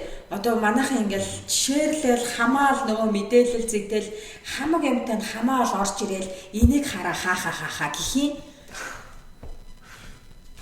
Тэр хүний зорилгыг биелүүлээд байна. Чи ямар нэгэн хөдөлгөөгч түлхүүрийн ингээд одоо зорилгыг биелүүлэх ямар нэгэн ажилчин шоргоолч нь болоод байна. Битээ тэгээд байгаа чи. Тийм ер нь бол бид нэг царайг ямар ч зам унтж байгаа нэг 5-аас дээш харчаад тогтоогчдаг. Хоногшин. Тэгээ яг тэр хүний талаар яг нэг тухайн үед бид нар одоо жишээ нэг мэдээлэл авсан байлаа гэдэг чинь мартагдаад бүдэг бадаг орчдөг. Хүний тархичм сайн сонио ажилладаг. Тийм одоо тэр хүний сайн нуу муу нуу мартагдаал тэр хүн хоногшноо гэсэн. Тийм одоо цаанхын утсан дээр одоо нэрийг нь хардаг ч юм уу. Тийм нэрийг хараад нэрийн чинь юм ихэ. Химан ихэ. Бараг ятаач мөдөө болохгүй тийм. Тийм бараг цаа бараг энийгээ сонгож байна. Нэг ойр ойрхон харагдаадсан нэр байна. Яг нөгөө нэг сайн хүн юм уу, муу хүн юм уу, сайн юм хийсэн юм уу, муу юм хийсэн юм уу гэдэг бүх юмнууд нь магадгүй арчигдангуутлаа зүгээр нэр нь л үлдэн. Тэр зорилгын төлөө л наад хурамч, худлаа, хов чивтэй юм чинь чамд өгөөд чи тэрнийг гүйцэлдүүлж шаргооч нь болж аваач жүгийнхаа ньюсфид дээр тавиад байна. Ингэхээ болцгоё. Тэгэхээр нөгөө нэг за нөгөө юу вэ таньдаг бурхнаас таньдаг хүч төрөн дээр дараагийнх нөгөө төрийн төлөө олтон боож байна. Тэр идэвхтэй өөрийнхөө байр суурийг бас илэрхийлдэг. Айлны намыг дэмжиж байгаа бол яагаад, дэмжихгүй байгаа бол яагаад, шүүмжлэмээр байгаа олчлуудыг илэрхийлэх. Энд чинь бол одоо ингэ бидний өөрсдөө одоо бол тийм боддоор ингээ хамгийн хүчтэйгээр хэрэгжүүлэх боломж нь сонгоо шүү дээ. Энэ үеэр бас идэвхтэй авах хэрэгтэй. Тэр нь одоо юу гэх чин сэтгэлээсээ ойлгоод дэмжиж яг дэмжиж байгаа хүнээр тэгэрэй гэж байна. Тэсээс нэг юм одоо ингээ оюутнуудыг харахаар сайн юу гэсэн байна. За яаж миний фэйсбүүк дээр баха оюутнууд. За оюутнууд яаж нэг гэхээр сонгуулийн кампанид ажил хийж байна. Одоо ингээ нэг цалинтай. Тэгээ шеэрлэл материал тараа, пост шеэрлэн, эсрэг намыг харлуулна. Оюутнууд гэдэг бол ерөнхийдөө одоо нэг танай үзэгчдийн хэдэн үеийн оюутнууд байна. Мэдгүй. Тийм. Гэтэ ямар ч оюутнууд гэдэг бол юм дээд боссоор үзэгч байгаа хүмүүс тийм улс их орны ирээдүй гэдэг утгаараа ялангуяа ийм амин чухлуудаар маш хариуцлагатай байгаад үс баримттай өмнө чаар хэрэгтэй. Гэтэл ингээл нэг улс төрийн намаас мөнгө авах тийм нэг нэр дэвштэй ингээл нэг юм сурталх болох чиг хийгээ явна гэдэг бол тийм зохимжтой биш. Тэгэхээр одоо өөр хийх ажил олдсон шүү дээ. Чинь бол бидний ирээдүй хэрэгж байгаа учраас энэ дээр оюутнууд бас нэгэн хариуцлагатай байх хэрэгтэй болов уу гэж миний харсан энэ дээр. Тэгээ яг нэг оюутнуудыг идэвхтэй оролцъё гэхээр нэг дээд үеэс нь юу гэдэг вэ гэхээр төрийн төлөө авах нь болж байна тийм. Бюро болоо гэж болох юм асаа. Чи юугаа мэддэг юм. Тэгээ одоо юу гэх юм биецад грэцад төрөөс яг нэг ийм бас нэг хандлагууд байгаа учраас эднэр дээр бас битгий хязгаарлагдаарай. Хязгаарлагдахгүйгээр идэвхтэй байгаа тийм. Үс бодлоо илэрхийлээд юу ингэж орцох хэрэгтэй шүү. Ер нь манайх арчлалын индексээр ч гэсэн ухарч байгаа. Эдийн засгийн өсөлт сайн байна гэдээ бид нар хараад байна. Гэтэл яг сая үс бодлоо илэрхийлэх дэлхийн чуулганы хамгийн их нефтийн хэлсэн бэ гэхээр дэлхийд арчлалын нөхцөл байдал гэдэг хэлсэн. Яг нэг арчлалын индексийг гаргадаг байгууллагаас ирээд танилцуулж хаад Монгол улс бол арчлаа алдж байгаа улс орнууд донд орсон. Тэгэхээр нөгөө нэг дэлхийн газрын зургийн нэг юм улаан цэнхэр хоёр өнгөөр харьцуулаад тэгээ гаргаж хаад Монгол улс бол арчлаа идэвхтэй алдж байгаа улс орнуудын тоонд орчихсон. Идэвхтэйгээр алдж байгаа. Идэвхтэйгээр авч байгаа тоон дэр орцсон байгаа. Тэгэхээр тэрэн дээр бас ингээд сая эсэрч телевизийн эрхлэлний эсэрсэн бид нар горч байна. Тэгээ энэ дээр юунаас болоод вэ гэхээр за яг хөө ингээд бид нар шууд улс төрчтэй их барьж байгаа намч нь ингээд шууд буруутгаад байж болно. Гэхдээ энэ дээр бас бидний оролцоо дутаад байгаа учраас бид нэр оролцохгүй байгаа учраас бид нар айгаад эсвэл зайлсхийгээд засвараад тийм бас зарим бүр өөрсдөө хэрэгцээгүйгээ бодсон гэж миний санал энд хэрэгтэй нэг л тоо гэж тэгж болохгүй. Харин энэ нөгөө нэг залуучуудын санал хэрэггүй, залуучууд саналаа өгсөн ч өгөөгүй ч шийддэг хүмүүс нь залуучууд биш юм а гэдгийг би л авдаг. Би санаж байгааг сүүлийн бүр 2ч сонгуулийн жил ийм амар их явж байгаа байхгүй. Тэнгүүд эн чинь одоо ингээд 4 жилийн өмнөх тэрний өмнөх 4 жил. Тэнгүүд тэнд одоо жишээ нь 20-той байсангүй өнөөдөр 28-тай болчиход байна тий. 25-тай байсан хүн 30 гарчаад байна. энэ хүмүүсийн санал тэр үед ч гэсэн үнэтэй байсан, тэр үед ч гэсэн хэрэгтэй байсан л байгаа байхгүй юу. Тэнгүүд яг ийм залуучуудыг саналын өгүүлэхгүй байснараа, залуучуудыг дуугаа байснараа, залуучууд ингэж өөрийнхөө хүсэж байгаа юм хэлэхгүй байснараа хэн хэрэгтэй вэ гэдгийг зүгээр бодох хэрэгтэй. Тэгээд тэр өдөр нэг ийм юу яваад байсан 5 дахь өдөр нэг сонгуулийн санал өгөх өдөр юм байлаа шүү дээ. Тийм болохоор ингээд нөгөө хүмүүс 5 дахь хагасаа бүтэнсээ 3 хоног дараалаад амархаа хотоос гар авчдаг гэх. Тэгэж бас тааруулах шиг боллоо гэдэг энэ зүгээр харталтал байх л та. Гэхдээ амралтын өдөр биш байхгүй юу? Саналаа өгөх өдөр чи амралтын өдөр биш байхгүй юу? Энд чинь ингээд ажлын өдөр. Зүгээр чамайг саналаа өгөөсөө гээд ажлаас чинь чөлөө өгч байгаа байхгүй юу? Үндсэн хуулиар олгосон идэхээ гээд чөлөө олгож байгаа байхгүй юу? Түүнээс биш энэ амралт, зугаалга, баяр, наадам, шоу, цэнгэн гол явж хорхог хийж иддэг өдөр биш байхгүй юу да. Энийг ингээд жоохон бодохгүй бол нэрээ одоо ингээд эн чинь ингээд мэрэгжлийн хүн хажууд сууж юм. Сая юу гэж хэллээ? Бид хардчихлаасаа тий бүр ингээд айгүй идэвхтэйгээр тий ухарч ийна гэж шүү дээ. Тэгэхээр надад бол энэ амар харамсалтай мэдээ байна. Юу ч байгаа юм бэ? Зүгээр ингээд сууж ирсэнаа нэг мэдсэн чи ардчлахгүй болж малцсан байж ах юм шүү дээ чинь тэгээд тэг яах юм? Тэгээ дараа нь яах юм? Ийм юм хүсээгүй би ингэмээргүй байсан гээд мянга орлоод яах юм? Тийм тэгэхээр буудуулна шүү дээ. Сонгуулиар оролцоод өөрийнхөө үндсэн хуулиар олгосон тийм сонгох эрхээ идвээд тэгээ эн чинь одоо юу гэх юм Монголд бол энэ бол ингээд яг албан биш тийм.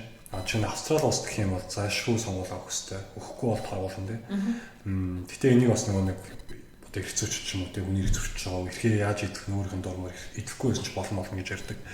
Гэхдээ ер нь бол энийг нэг тийм сайн дурын гэж харахгүйгээр хариуцлага гэдэг талаас нь хараад тийм үүрэг за гэж бүр хөндрүүлэх нь хаашаа. Гэхдээ зүгээр яг арчсныг нь амьдарч байгаа залуу хүний идэх ёстой нэг хариуцлага гэж бодоод оролцоод сонгуулаа өөрөө сонгуультаа оролцоог ямар ч засгийн газар гарч ирээд ямар ч юм хэрэгжүүлж исэн дараагийн 4 жил нь битгий шүүмж дээрээ. Тийм битгий голшгоноо даарай. Тийм. Чи сонгуулаа өгөөгүй шүү дээ. Тийм. Чи өөрөө юм боломжийг ашиглаагүй. Тэгэхээр энэ бол нэг зөвхөн нэг хүн би ганцхан гэж боддог. Гэтэл би ганцхан миний санал гэж боддог хүмүүс зөндөө байдаг учраас хамтаараа нэг юм хүчтэй уриалах гэдэг бол маш чухал байгаад байна. Тэгээд саналаа өгч амар гой секси үйл явдал штэ. Гоё өглөөсөө дээл өсөөд за дээл өсгүйсэн ч яах вэ тий гоё юм тэнгуүтлээ юм саналаа өгөхгүй явж гин гэд сторогоо юм гутлаа саналаа өгчлөө гэд сторийг санал өгсөн найзуудтайгаа нэлж гоё кофе уугаад торт идээд одоо өөр яадгалын гоё айгуу гоё ингээд байдгийн шүү дээ. Тэгээд саналаа өгөөгүй найз майзаагаа шоолж моолж явах хэрэгтэй. Хөөх чи ямар сонин тэгээ нэг мэдхгүй чи ч одоо ямар сонин.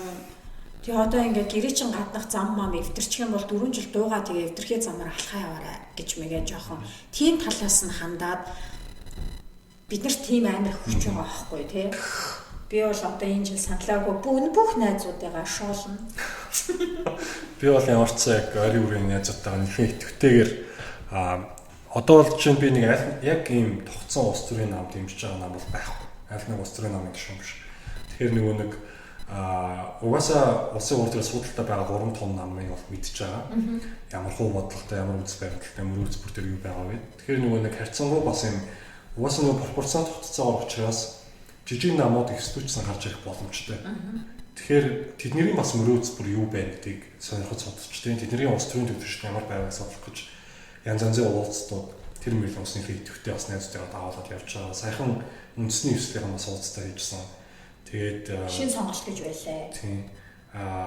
Үндэсний эрхчлөөний ёслол гэж байгаа тийм. Босоо жижиг намууд гэсэн байгаа. Тэгээ яг хөө ингээд зүгээр орцоо явж байгаад нөхөн сонирхолтой. Тэгэхээр тиймэрхүү үеийн төчин бас одоо яг тэрэн дээр би нэг юм анзаарсан. Яг үндэсний эрхчлөөний тэр ёслолын уулзалтын дээр хүмүүс ингээд гарч ирээд нэг нээлттэй open mic тавьсан. Хэлмээр байгаа үсэрчлүүдтэй их. Тэгвэл хүмүүс яг юм улс төрчтэй хамаагүй янз янзын маш хэлж байгаа. Энийг бол үгүй улс төрийн босролгүй байна гэж хэлэхээс илүүтэйгээр иргэдэд одоо ингээд юм дуу хоолойгоо илэрхийлэх юм эндэр дутагдсан байна. Ер нь бид нар ингэжсэн биш үү? Энийг бид нэр одоо идэвхтэй болох боломжтой утас нь юу гэхээр сонгуул. Ерөөсөө арчсан болцооны хамгийн чухал юм бидний сонгох хэрэг байгаа. Тэгэхээр бидний сонгох хэрэг зайлшгүй хэрэгтэй. Тэгээд дуу хоолойтой байх хэрэгтэй. Бидний дуу хоолойны хамгийн бодиттой хувилбар болж идэрч байгаа юм маань бидний ганцхан саналтай. Тэгэхээр тэр санал дээр бас хариуцлагатай байх хэрэгтэй. Дахиад нэг юм бууралт явж байгаа. Мөнгө өгөх юм бол хүсэн мөнгийг авчих. Гэхдээ салын утсан дээр өөрийнхөө юугаа дугуулаарай. Энэ бас буруу. Мөнгө өгж байгаа бол тэрийг цагдаад мэдээ. Цонголын ерхий оронд ханд мөнгө үүдээ наад баримтжуулах. Ганцхан чиний одоо санал гэхээс илүүтэйгээр тэр чинь дахиад дараагийн хүн дээр очиод мөнгө өгөх юм байхгүй. Дараагийн магадгүй нэг кино хүн би мөнгийг нь авсан чинь тэр намыг нь дуулах хэрэгтэй гэдэг дуулж байгаа. Мөнгийг нь авсан юм чинь гэхээсээ илүү юу гэсэн? Мөнгө авахгүй. Одоо тийм авахгүй нэгт тэгснээ ингээд нэгэнд авцсан бол бас марч штэ. Ингэж сүрдүүлдэг гэж мөнгө өгчөөд ингээд чамааг хэн санал өгч байгаа гэж чинь бараг л одоо хаанаас ч юм дэ нэг юм нууц камераар хараад эсвэл чиний регистрийн дугаарыг бид нар мэдчихэж байгаа болохоор тэгээ чамааг хэн төгснө чинь бид нар олчихно. Тийм юм юусоо байхгүй. Тийм тагнуул мануултай кино шиг тийм юм хааж байх боломжгүй. Тэр чинь ингээд миний хэн төгснгийг мөнгө авсан чиний хэн төгснийг мэдгүй. Тэгэнгүүт хүмүүс дээр бас өөрсдөн дээр нь саналаа өгөхдөө яг нэг үнэ саналаа яаж өгөө бас бүрэн сайн мэдээгүй байгаа учраас алдаа гаргадаг. Өнөөдрийн үндэсний комиссаас сонгуул болгоны дараа ямар зөрчил хамгийн гарсан бэ гэдэг тэр мэдээлдэг. За ингэнгүүт өмнө сонгуулийн дараа өнөөдрийн үндэсний комиссаас ирсэн мэдээлэлээр нөгөө саналынхаа хуудасны нууцтай гардаг тул нөгөө хавцанд хийгээд тэгээ саналын хуудсан дээр очиод уншуулах штеп. Тэгэнгүүт нөгөө хавцанд нь хийхгүй байх ч юм уу тийм. Тэр чинь одоо нөгөө нууцтай алддаг тул чинь гэсэн. Өстой жинхэнэ нөгөө таны хэнийг дуулсан байгаа чинь хүн харах ч юм уу тийм боломжийг өөрсдөө бүрдүүлж байгаа. Тэгэхээр хавцандаа хийгээд тэгээд яг саналын хуудасаа уншуулах, зөв уншуулах. Тэгээд дахиад нөгөө будахтаа зөв будах. Хүүхдээ багаас нь яг одоо ингээд иргэдүүд сонголт хийх тийм саналын хуудас бүглэх бас сонгогчдод багаас нь бэртээд буддаг номдыг сайн авч өгөөд. Үгүй ээж өгсөн үеэс эхлээд ер нь бол бүгд будаад сурсан баха. Байхаа. Ээж өгөөгүй хэд маань бас ээж өгөөгүй хэд маань. Гэхдээ тэр чинь айгүй зүгээрээ тэрэн дээр ингээ буруу мөрө бодчихоо гэж битээ санаж. Тэгээ ингээд тааруулаад бодгоо. Тэгээ яг мандатныхаа тоогоор хүн дугуулна. Одоо бүр байн хэлэхгүй л те. Мандатны тоон доторх хүмүүсийн нэр хоёр дахь хуудсан дээр байгаа намын нэртэй ямар ч хамаагүй. Тэрийг маш сайн. Тэрийг айгүй сайн ингээд анзаарах хэрэгтэй. Тэгэхгүй бол одоо энэ дээр одоо нэг намын 6 хүнийг дугуулад энэ дээр өөр нам дугуулчих юм бол урд дахь 6-нд хүчингүү энэ гэсэн юм ерөөсөө байхгүй. Тэр чинь тусдаа хоёр зүйл байгаа болохоор тусдаа хоёр хуудсан дээр байгаа маа. Тэгээ хоёул ингээд сайхан нийлүүлээд хавцандаа хийгээд яар санах юм байхгүй. Одоо юунд нь яарах вэ те бид нарт ингээд бүтэн өдөр байна. Тэгээд алгуурлахгүй өглөө эртхэн шиг сайхан босоод саналаа өччих чинь тэр өдөрчөнгөө их сайхан байдаг шүү дээ. Тэгэнгүүт сонгуул дуустгаараа дуусна. Тэгээ сонгуулийн үр дүн гардгаараа гарна. Эргээд бид нэр тэгээд их барьчаа тодорсон дээр шалгарсан намын засгийн доор ирэх 4 жил амьдрна. Хамт амьдрна. Энэ Монголоос тэгээд бүгдээрээ байж за явах боломжтой байдэн таалагдахгүй бол явна үз. Тэрийгээ бас бодоод сонгуул юу гэр нөх хит таацах би нэгээ одоо юу гэх юм. За улс төр сайн мэддэггүйгээрээ эсвэл одоо юу гэх юм ардын нам арчсан намаараа нам болон нам бусаараа битгий хуваагдаарай.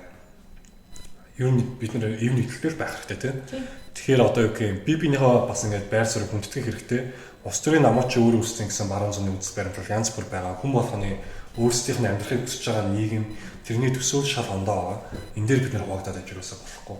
Тэгэхээр нөгөө хайцсангуу сонгуулийн үеэр дайсаг нахтаа нэг тийм эргээд дуусах нүртэй гэж яриад байгаа нь бусдын одоо үзэл баримтлалыг сонголтыг хүндэтгээрэй л гэж байгаа. Тэгснээс нөгөө нэг юм илт төлбөртэй мэддэгдээд өөрийнх нь байр суурь биш те одоо нэг намыг шүмжижсэн тэр намдаа гинт хайртай болчдөг ч юм уу те.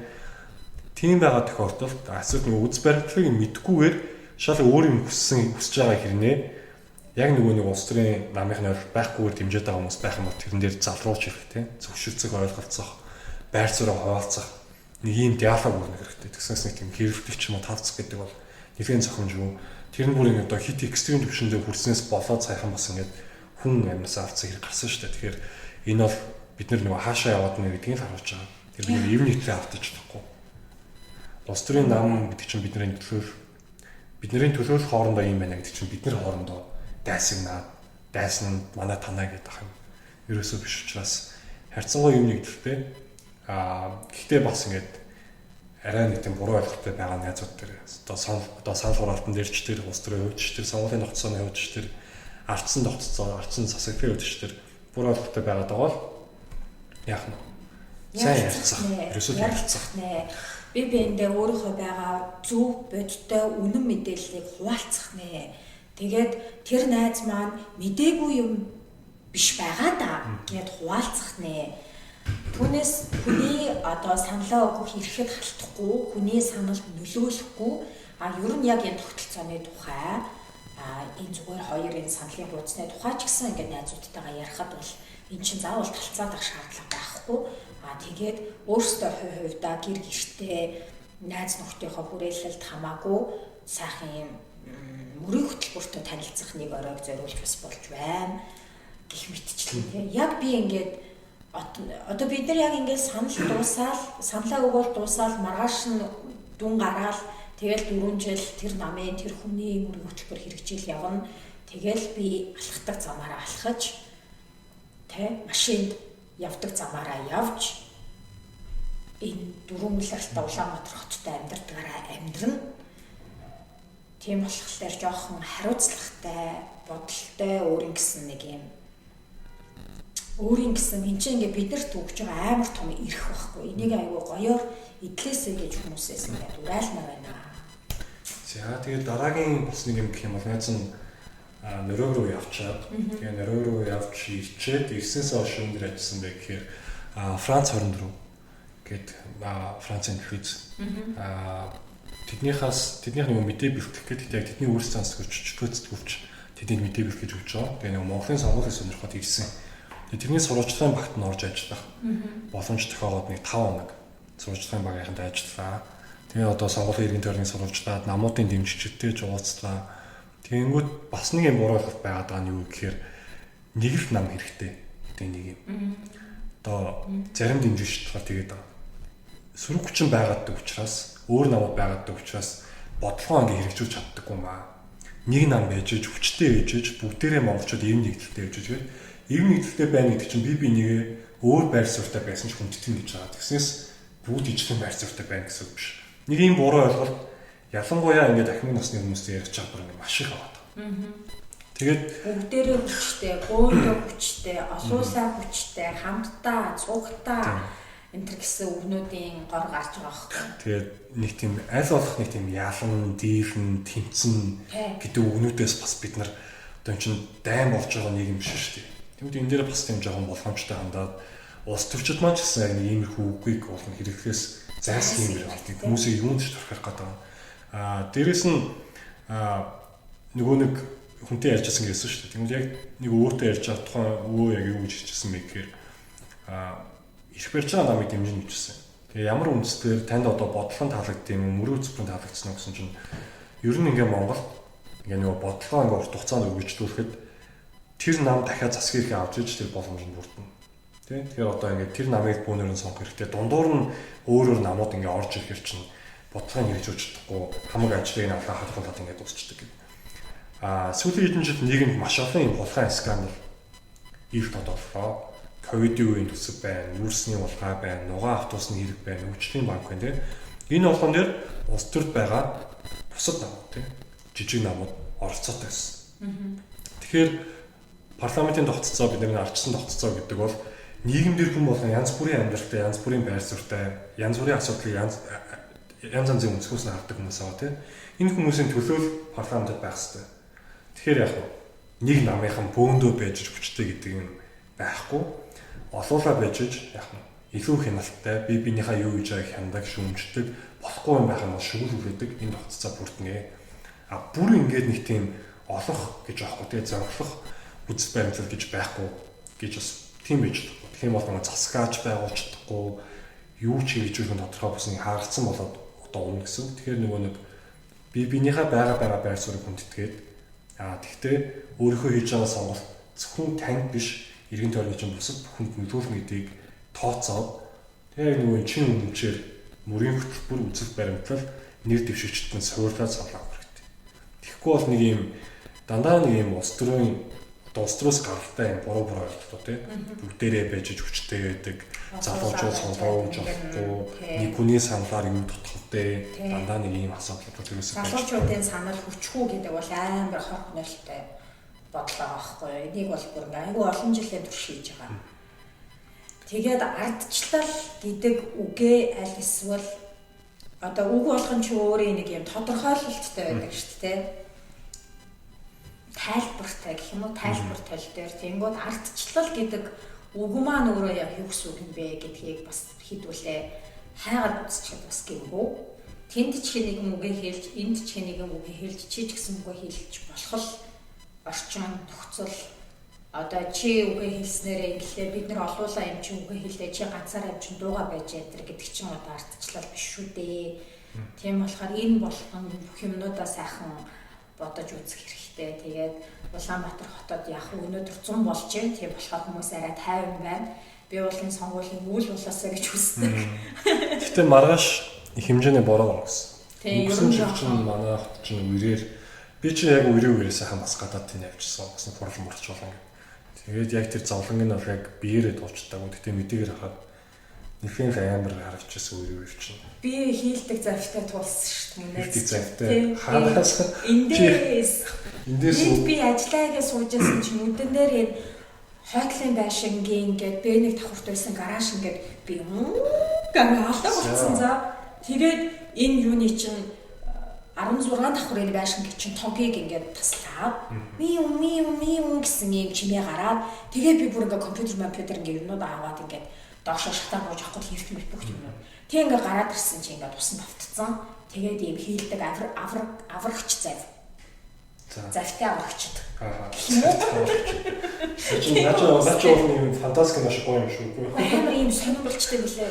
Ингээд ийм паникт ороод тэг тэр өдөржингөө нэг ийм сонин нэг сонин аз жаргалгүй тэгснэ хоол моол идэж чадахгүй нэг сонин нэг ийм төгшөөд амар сонирхолтой билсэн. Тэгэхээр нэг саналын бас өгтөө өнгөрсөн туулсан юмудаас сайн бодож байгаа тий. Өвөл өгч ингээд төсөөлөх хэрэгтэй. Гэхдээ ер нь бүх юмудаа л дүгнэж цэгнэж бодох хэрэгтэй. Тэгээд одоо энэ нэмэргүй штэ, өөрчлөгдөхгүй штэ энэ төр гэж бодохоо болох хэрэгтэй. Өөрчлөгдөхгүй, нэмэргүй, яагаад ч юм нэмэргүй, биднэрт хүч байхгүй, бидний санал юу ч өөрчилж чадахгүй, өөрчлөлөө гээд ч гэсэн дээрдэх арга байхгүй энэ төр гэж бодох ч л угаасаа зарим нэг хүмүүсийн хүсэж байгаа бидний бодуулах байгаа зүйл. Тийм болохоор тэрний тийм бодол төрүүлэхийн тулд маш олон жилийг ингээд баг багаар туслаар энэ бодлыг төрүүлэх үйлдэлүүдийг хийсэн байгаа. Тийм болохоор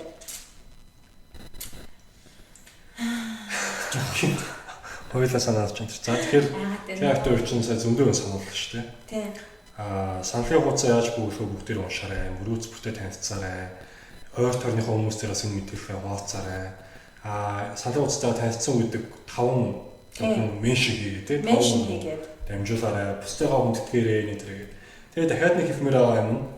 Бас одоо ямар их хэмнэлтийн гэж бодож байгаа хэрэг. Хоёулаа нэг алфтай юм шиг подкастыг нэг хоёр хүн камерны урд сууснаа. Алфтай хамгийн их алфтай. Тэгээс ингээд баахан юм гэхэд тэр нь болохоор ер нь одоо ингээд улс төрчдөөс зөвхөн сонгуулийн жил гэхгүйгээр сонгуулийн бусад жилүүдэд ч гэсэн ингээд хариуцлага нэгдэг байгаарай. Сонгуулийн жил яг ингээд хүмүүс хариуцлага хамгийн идэвхтэй нэгдэг учраас л ирэх баригчид намууд маш идэвхтэй ажилладаг. Одоо ингээд сүүлийн нэг сар чинь юу болов? Амар гайхалтай юмуд болж байгаа. Бүтээн байгууллагууд зам харгуй. Ингээд гой замууд, гой байшингууд энэ тийм ямар ч засвар гэдэг. Тэгээ энийгээ 4 жил хийж авахгүй яасан тий. Яг тэгэхээр бид нэр 4 жил тэр хүмүүсээс хариуцсан гэдэг байхгүй. Бид нэр өөрсдөө 4 жил нэг л удаа яаж ийн гэдэг байгаа. Тэгээ нэг хөөрхөн нэг иргэний нэг юм ч юм уу нэг энэ чиглэлээр ажилладаг суплаачны нэг юм хийж чаддаг. Тэр хүн тоодоггүй учраас тэр хүмүүсийн сонголт тооцож ахин нэг хэдхэн сонголт учраас улс төрчд тоохгүй. Иргэд нийтээрээ тэр нэг тийм байнгын хараатай тийм. Яг нэг төрийн төлөө охтон боож хөн гэдэг улс төрөөс цухтаад хэлэхгүйгээр бидний авах ёстой үйлчлэгээ, бидний идэвхэх ёстой эрхчлөө, бидний амьдрах ёстой нийгэм гэдэг утгаараа байнгын нэг юм хяналтын одоо өөрсдөө юм механизм нэгс гэж харах хэрэгтэй. Тэгжиж бидний амьдрал яг 4 жил Тэр намыг 4 жил доктортой ажиллаулмаар байвал бид нэр 4 жил яах вэ? Тэднээс сайн шаардах хэрэгтэй. Юм юм нэгтэй шүүмжилдэг жоохон ядаргаатай хүмүүс байх хэрэгтэй. Тэгсэн одоо жишээ нь улсын хурлын нийт гишүүдийн бүгдийн утасны дуурайг байдаг. Тэр хүмүүс яг ингээ автдаггүй л гэхдээ утсаа харж байдаг байхгүй. Тэгэнгүүт бусад улс орнуудын жишээ бас сая нөрөөг судлаа. Тэгсэн чинь бөөнөрөө нийлээд одоо коммунитигийн гишүүд нийлээд тухайн өөрийнхөө одоо сонгогдсон байгаа гишүүд рүү мессеж бичдэг юм. Яг тэрийг нэхэж энэ тоглоомын байх дээр гэдэг ч юм уу те. Яг одоо нөгөө эрдэм төлөвчдийн хурал энэ доод тахим сонгогдсон байгаа гишүүд. Монгол дахиад нэг буруу ойлголт байгаад байгаа нь юу гэхээр нөгөө улсын хурлын гишүүдийг барилгачин, баримтчин одоо тийм замчин, инженер гэж бодооддаг. Үгүй улсын хурлд сууж байгаа хүмүүс бол нөгөө бодлогын асуудал зангидах яасан нам засгийн газраа байгуулад засгийн газар яах вэ? Өөрсдөө мөрөв цэцгийн хүрээнд ярьсан ажилдаа хийж хэрэгжүүлэх. Тэрийг ерөнхийдөө толгойж явах нэг юм систем явдаг. Таны одоо чинь тойргоос сонгогдсон гишүүн бол ямар хууль батцуулсан байдгийг та хар. Хэдэн одоо хуулийн ажлын орж ажилласан бэ? Тэр хууль нь Монголын нийгэм масаараа ямар нөлөөтэй байна вэ? Мэдээж нэг тойргоос сонгогдсон учраас өөрийнхөө тойрогт анхаарах нь зөв. Тэрэн зориулж угаасаа улсын төсвөөс улсын хурлын гишүүн болгоноор тойрог устгаараа гэдэг нэг мөнгө барьж өгдөг. Гэхдээ л улсын хурлын гишүүн гэдэг бол улсын төлөө ажиллах хэрэгтэй. Өөрийгөө сонгож харж ирсэн 100 мянга, 120 мянган нийтлэл биш. 3.6 сая нийтлэл ажиллах хэрэгтэй. Тэгэхээр яг зүгээр нэг юм манай энэ тойрогоос гарсан энэ улсын их хурлын гишүүн энэ сургуулийг бариулсан, энэ цэцэрлэгийг бариулсан гэдэг бол буруу. Энэ бол засгийн газар хийх ёстой ажил. Дээрэс нь таны одоо харьяа дүүргийн дахиад нэг чухал сонголтын монголчууд ерөөсөө үр тоодог. Иргэдийн төлөвчтэй бол. Тэр хүмүүс чинь өстой жинхэнэ нөгөө бидний зам ямар байх юм, байр ямар байх юм, орц яах юм, гэрэлтүүлэг яах юм, тэгээ энэ гүүрүүч яах юм, замын төвчл байх юм гэдэг дээр маш хамааралтай байдаг. Нийс хотод гарч байгаа замын төвчлөлтэй холбоотой юм чинь тий. Төвчлөлийн эсрэг гаргаж ирж байгаа арга хэмжээнүүд, нийс даяар хийж байгаа хотын дараагийн гаргасан захирамжууд, энэтэй холбоотой гарч ирж байгаа журмууд гэдэг дандаа иргэдийн төлөвчтэй бололоор дамждаг. Тэгэхээр энэ жил дахиад 11 сард бид нэр иргэдийн төлөвчтэй болгон сонгуулах. Нэг л сонгуул өчөөд болчихлоо гэж бодож чадахгүй байна шүү. 4 жил хэвтэгтэй байх давхар иргэдийн төлөвчтэй хурал дээрээ бас оролцоотой байгаад саналаа. Эндээс бүгдээ анхаарах хэрэгтэй. Тэгээд одоо энэ болох улсын хурлын сонгуул гарч ирэх хүмүүс хууль баталнаа. Бидний дагаж мөрдөх хууль, бидний одоо эрхчлөө, тусгаар тогтнолыг ингэж барьж авах тэр одоо хамгийн том тэр улсыг улс болгож байдаг тэр хуулийн төслүүд рүү орно. Тийм болохоор хууль гэдэг бол одоо ямар том юм байдаг үлээ. Тэрэнд үнэхээр одоо үг хэлээ нэг өгүүлбэр зүг биччих хэмжээний хүн байна уу гэдгийг бас аягүй сайн харах хэрэгтэй. Хүмүүсийнхаа боловсролыг бас жоохон дуртай айдлуудаа дэмжиж тах шүү дээ. Энд ч одоо болохгүй шүү дээ бас. Одоо яг нэр цохоод хийж болохгүй л байна л да. Гэхдээ одоо мэрэгчлийн их юм. зовөр өсгөгч өдр одоо явж явах жишээ болно л доо. Болно. Гэхдээ биднэрт яг үндэ жоохон инженер одоо нэг тийм суур үндсэн барьцтай шинжлэх ухаанлаг хүмүүс бас хэрэгтэй байгаа нь маш ойлгомжтой л онцтэй. Тэгээ ардчсан нийгэм гэдэг бол нөгөө нийгмийн тэгш тэнцвэрийг парламентэд гаргах төлөөллүүдийг гаргадаг учраас энэ дээр бол нийгмийн ямар ч бүлгийн хүмүүс үндсэн үйлээр хүн болгон сонгох хэрэгтэй бас сонгогдох хэрэгтэй. Тэгэхээр ямар ч нийгмийн ямар ч бүлгийн хүмүүс гарч явна. За тэр нэмч байна уу, сэтгүүлч байна уу? Гэхдээ ямар ч сан одоогийн манай парламент ч өнгөрсөн хугацаанд байсан парламентуудыг харах юм бол тийм биш. Дийлэнх нь одоо юу гэдэг юм? Одоо зөндөө олон бүх бай тээ.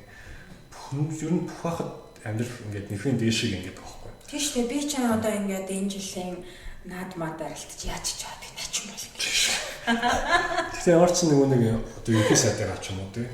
Яа өмнө ерхий сайд хийсэн хүмүүс төрийн өндөртэй албанчлалтай байсан хүмүүсийг харахад бүгчүүднийхээ тэгэнгүүт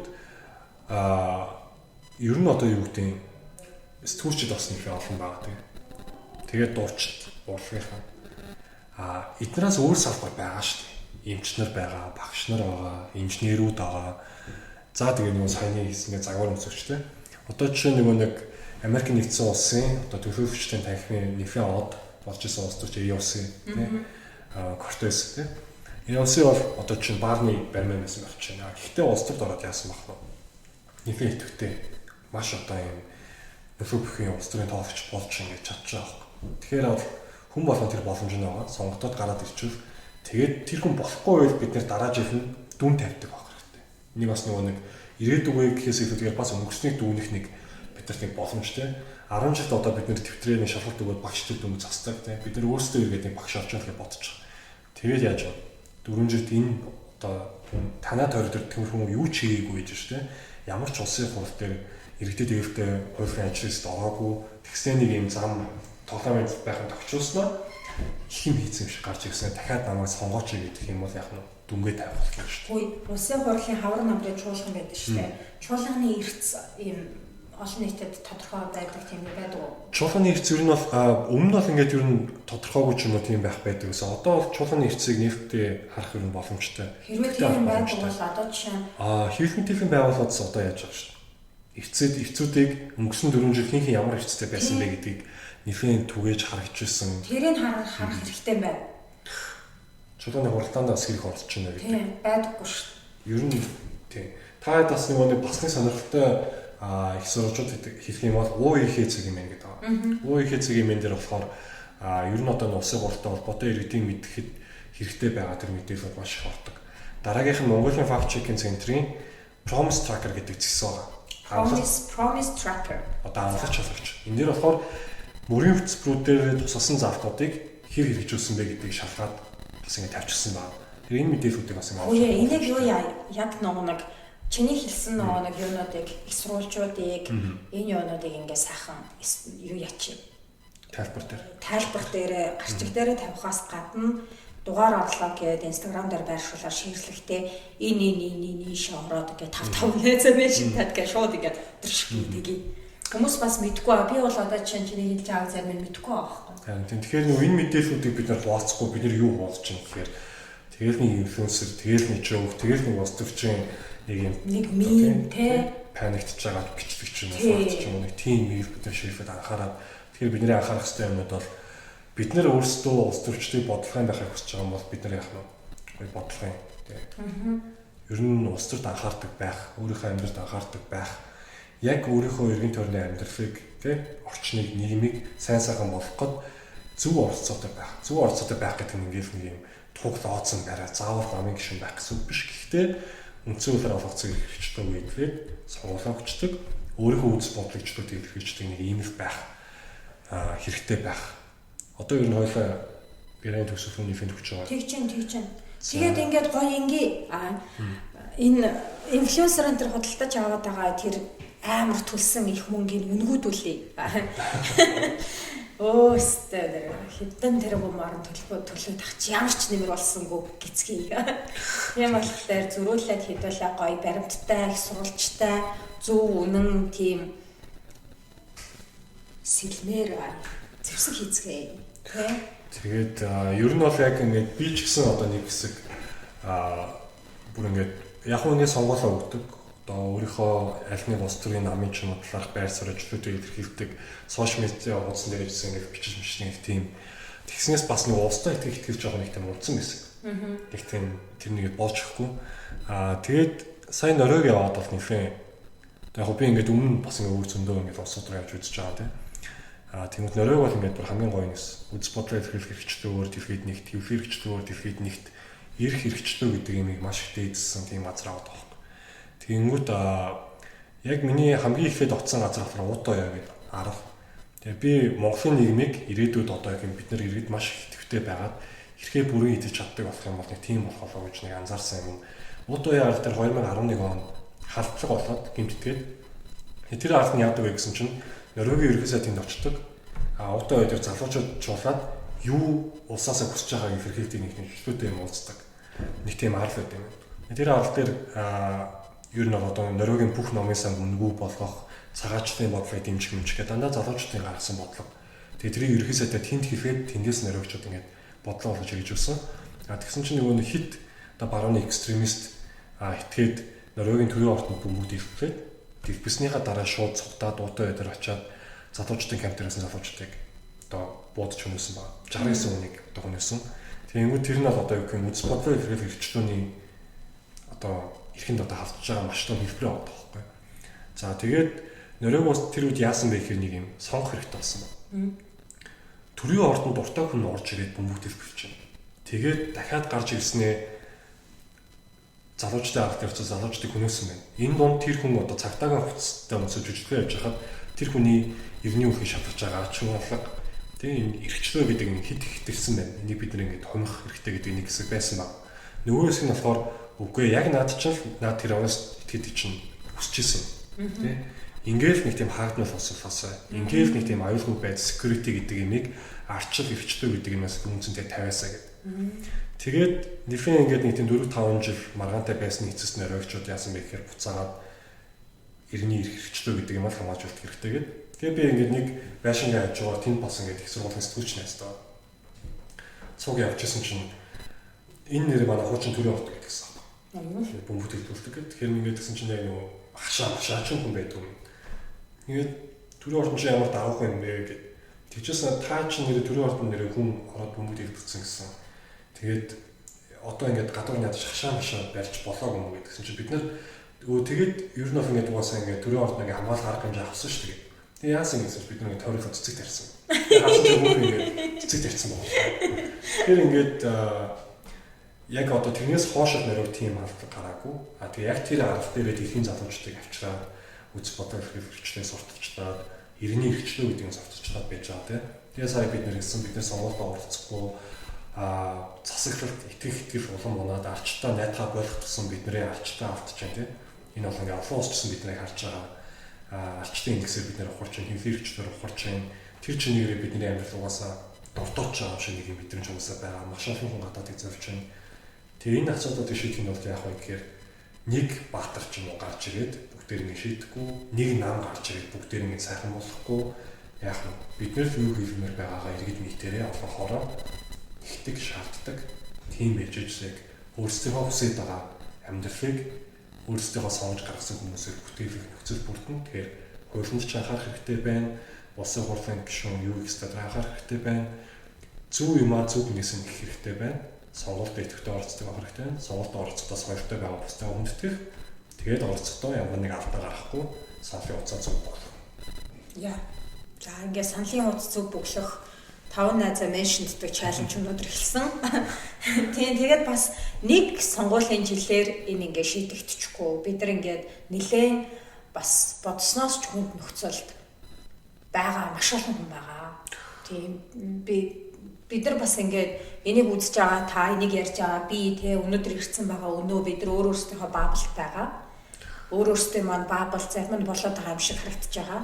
Гэхдээ болохгүй байгаа хүнд нөхцөл байдалд байгаа. Үнэхээр одоо те 100,000 төгрөг өгөөд чи энийг ингээд дуулахгүй л эндээс чинь камер харж байгаа шүү гэж тэгэхээр тэр 100,000 төгрөг нь хэдэн өдрийнх нь хоолны мөнгө болохлээр аваад камер байгаа гэж үнэхээр итгээд тэр хүний хүссэн зүйлийг хийж байгаа амар олон хүн байгаа. Тийм болохоор одоо ганцхан сонгуулийн жилээр юм сүрчлэгдэнэ гэж бодоод тэр нь ингээд бодолтчун хүрэхгүй те ямар ч нэмэргүй байна гэж одоо найдвар алдаж малтахгүйхэн шиг дөрвтойхон шиг маш олон жил ингээд хийдүүлээ хэлсээрч байх хэрэгтэй одоо хичээсээрч байх хэрэгтэй тэр хүмүүсийг одоо хийх ёстой юм хийлгэж ажлын сайн хийх хэрэгтэй тэгэхээр ингээд сайхан нөгөө төрийн төлөө охтон боож үхтэн болоод ч хамаагүй охтон нь болно гэдэг ингээд байж л байх хэрэгтэй. Битээ ингээд шантраарай гэж хэлмээр юм одоо юу мэр ч юм те гаагүй болно ч гэмээр юм уу?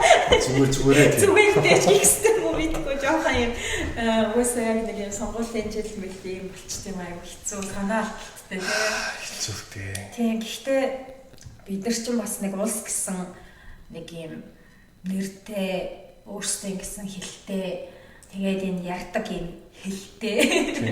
Тэгтээ гоё шүү дээ Монгол улс чинь. Тэмдэгттэй бид нар чи юм улсыг улс болгож байгаа маш олон зүйлтэй. Энийг ингээд хамгаалах хэрэгтэй. Хамгаалахын тулд энэ ардчлал гэдэг биднэрт өнөөдөр байгаа нэрхчлөө өөрийнхөө энэ сонголт хийдэг энэ зүйлсүүдийг хамгаалахын тулд энийг авч үлдэх хэрэгтэй. Тийм болохоор яг ийм 18-аас 40 насны за би бүр дээшлээ 45 50 насны хүмүүсийг энэнд маш бодолтойгоор ухаалгаар зөв хандаасаа гэж бүгдээ хүсэж байна. Монгол маань гоё орн шүү дээ ер нь бол. Тийм сайхан шүү дээ юу гэж. Ямар гоё байгальтай байлээ. Хүмүүс нь ч бас ямар гоё байлээ. Гэмтэрэг те янз бүрийн байгалийн гамшиг энтерсэн баг тохиодог. Яг хөө ингээ уурын цогцол үйлчлэлтэй холбоотой орч юм уу? Эсвэл нэг одоо юм үер байгалийн маш бэлтгэлгүй байснаас тод нэг тийм тохиолдлууд гарч байна. Гэхдээ ер нь бол Монголоос маш сайхан орн. Хоёр том одоо автократ гүрний дунд авчуудагдсан хэрнээ арчсан орн. Тийм энэ бүр амар сайн хүмүүс гайхалтай тийм хоёр том гүрний дунд байгаа хэрнээ арчсан юм л байгаа даа. Тэгэхээр энэний амин сүнс нь юу вэ гэхээр арчтын амин сүнс нь бид нар өөрсдөө тийм энэ иргэд эрхээ идэлдэг. Тэгээд төлөөлөө сонгож чаддаг иргэд бид учраас одоо ингээд Монгол Улсын арчтыг бас ингээд цааш танд байх гэнэ бүгдээрээ сонгуульд идэвхтэй оролцоод аль нэг намыг дэмжээрэй гэж уриалахгүй яг нь өөрсдийнхөө хүсэж байгаа сонголтыг сайн судалж тийм үндсэлтэйгээр хийх хэрэгтэй л гэж захаар энэ да. Тэгээ яг юм зөв газраас нь зөв судалж яаж амд амтсан яриа энэ тэргээр ингээд хөөх энийг хараа гэсэн юмд ингээд итгэхгүйгээр яг уул сууртайхан шиг нэг өдрийг гаргаад ягаад гэвэл энэ чинь бид нар ингээд энэ улсын иргэн болж байгааг үүрэг хариуцлага гэж үнэхээр чин сэтгэлээс ухамсарлаад тэгээд цаг гаргаад сонголтоо гээд тэрийгээ заавал хүмүүстэй хуваалцгаалгүй зүгээр очиод эртхэн очиод сайхан дээлэмсэж очиод саналаа өчгөөрэй. Тэгээд саналаа өгсөн хүмүүстэй л кофе ууна. Их дөрөв жил саналаа өгсөн хүнтэй л би кофе уушоо. Тэгээ саналаа өгсөн хүмүүстэй л караоке гэнэ. Тэгээд ерөөсөө дөрөв жилээр нь юу яа. Тэгээд миний бас уг нь энийг чи юу гэж боддог вэ? Хамгийн сүүлийн асуулт ингээд дуусч байгаа шүү. Бид нар харьяаллынхаа дүүрэгт биеэр ирж санал өгдөг шүү дээ. Тэнгүүд харьяаллынхаа дүүрэгт амьдрахгүй байгаа маш олон хүн байдаг. Тэр хүмүүсийн санал гээгдчихдэг тий. Энэ ингээд Монгол улсын иргэн, Монгол улсын газар нутаг дээр л байгаа бол хүссэн дүүргээ одоо хүссэн газраа ажиллаар, өвчнөний шалтгаанаар одоо юу гарч байдیں۔ Хүмүүс амьдарч байгаа шүү дээ. Хүссэн байршлаасаа саналаа өгч болтгоо. Энэ дээр бас яг өнөөдөр ч нэрээ гадаад байгаа иргэдийн санал хураалт гэсэн өдөр. Өнөөдөр яг гадаад байгаа иргэд санал өгч байгаа найзуудаа. Та нэрээ санал өгч гэнэ үү? Өгсөн үү? Яг маргаантай л да хэцүү. Тэгээ яг нөгөө тэгэхгүй бол одоо чи нөгөө бидний мэдих зарцаа нөгөх гэдэг. Үгүй тэндээ очиж өгөх. Одоо тэндээ байлаа гэхэд тэр дүүрэгтээ сонгох биш. Өөрийнхөө харьяаллын дүүргийг сонгох. Одоо жишээ нь би ингээд гэрээсээ өөр газар ингээд за би окей завханд явж ялла гэж бодъё. Гэхдээ би завхны тойргоос сонгохгүй би өөрийнхөө Сүхбаатарын тойргоос сонгох. Тэр зохицуултыг хийхэд бас нэг ярихтай саналын хуудсын хувьд ч гэсэн одоо чи завханд очиод өглөө гэхэд чамд Улаанбаатарын нэр одоо сонгогч сонгох боломжтой саналын хуудсыг тэр нь онлайнаар байж болтгоо. Тэгээд тэр нь чи дижиталаа. Онлайнаар гэхэр чинь тэр бол аюулгүй байдлыг хангах гэсэн. Монгол улсын одоо байгаа дижитал аюулгүй байдлын нөхцөл байдал чинь тийм сайн биш учраас энэ сонгуулийн санал хураалтыг авах засгийн эрхийг шийдэх мэд гэдэг чинь нэгэн хүндрэнгийн хардлаад үрдэх магадлал ч юм уу тий өндөр асуудал болоод ирчин. Тэгээ боломжтой л үстэй. Өндөр хүчтэй улс орнууд дээр бол яг одоо нэг шуудангаар ковидын үеэр бас зохицуулт хийжсэн шүү дээ. Бага газраасаа шуудангийн одоо шуудан дээр саналаа гэдэг. Одоо чинь Америк болчихсон тийм. Ингээ илгээжсэн. Тэр хөө зохицуултууд ер нь бол ингээд байх боломжтой. Гэхдээ яг одоогийн нөхцөл байдалд яг бүрэн тохиромжтой гэж бол би бол яг ингээд 100% бамбардуулж юм хийж чадахгүй. Гэхдээ бид нар тэр боломж байгаа. Тэр боломжийг бүрдүүлэхийн төлөө бид нараас яг сайжрах. Тэ зөвөр боломж нь байгаа хүсэхгүй юм шүү. Юу нэг гоё болоод авцсан бол илүү гоё болоод тийм шүү. Тэгэхээр жоохон бид нэр одоо ингээд нэг юм гоё болгоцгоо гэж энэ сонгуулаа. Харин тэгэх юм бол бас эрт цайг үсэх юм шиг санагддаг байхгүй юу? Ойрын тооронд уулын тийм зөндөө л. Тийм ажил төрөлтэй янз бүрийн шалтгаанаар хүмүүс гэрээсээ өөрийнхөө харьяаллын байгаа тэр дүүрэг хорооноос өөр газар амьдарч явах тохиолдол одоо хүний амьдрал чи баян штэ их штэ. Тэнгүү тэрнээс болж бас саналын эрт цайг бага байд юм шиг санагддаг. Тэгээ нэг ялангуяа бас ингээд янз бүрийн уурхайн замын одоо юуны ч юм ингээд ажиллаар явж байгаа тэр хүмүүсийг нас чинь яг тэр одоо саналын 62% гэж байгаа идэвхтэй насанд хамаарахгүй л гэдэг байна. Тэгэхээр бас тэрэн дээр би 62% бүгдийг авмаар байна. 62%-ийг 62 л ингээд санал өгүүлмээр байгаа байхгүй юу? Тэгжээж ингэж арай одоо эн чинь яг ийм амьдралын идэвхтэй үеийн хүмүүс саналаа идэвхтэйгээр өгснөөрөө бодтой байх юм шиг санагдаад байгаа байхгүй. Ер нь бол тийм. Гэхдээ яг одоо өөр завханд байгаа тя яг маргааш нь ирээд тэгснэ буцаад яг нөгөөдрийн завханд байгаа найзууд руугаа буцаад явна гэдэг бол хэцүү болох. Би ч чамтай цуг ингэ завханд ирсэн бол чам саналаа өгөөд дотроо явлаа гэх юм чи юу яриад байгаа юм бэ? Үгүй харин би тэгээс байхгүй тийм. Нээс их боломжийг хангах юм хангах хэрэгтэй. Зүгээр яг боломж байгаа юм байна. Хүсэхгүй л байгаа юм байна. Өнөө чи хүсэхгүй юм шиг. Тэрнээ бол юм жоохон хуцтай бодож байгаа.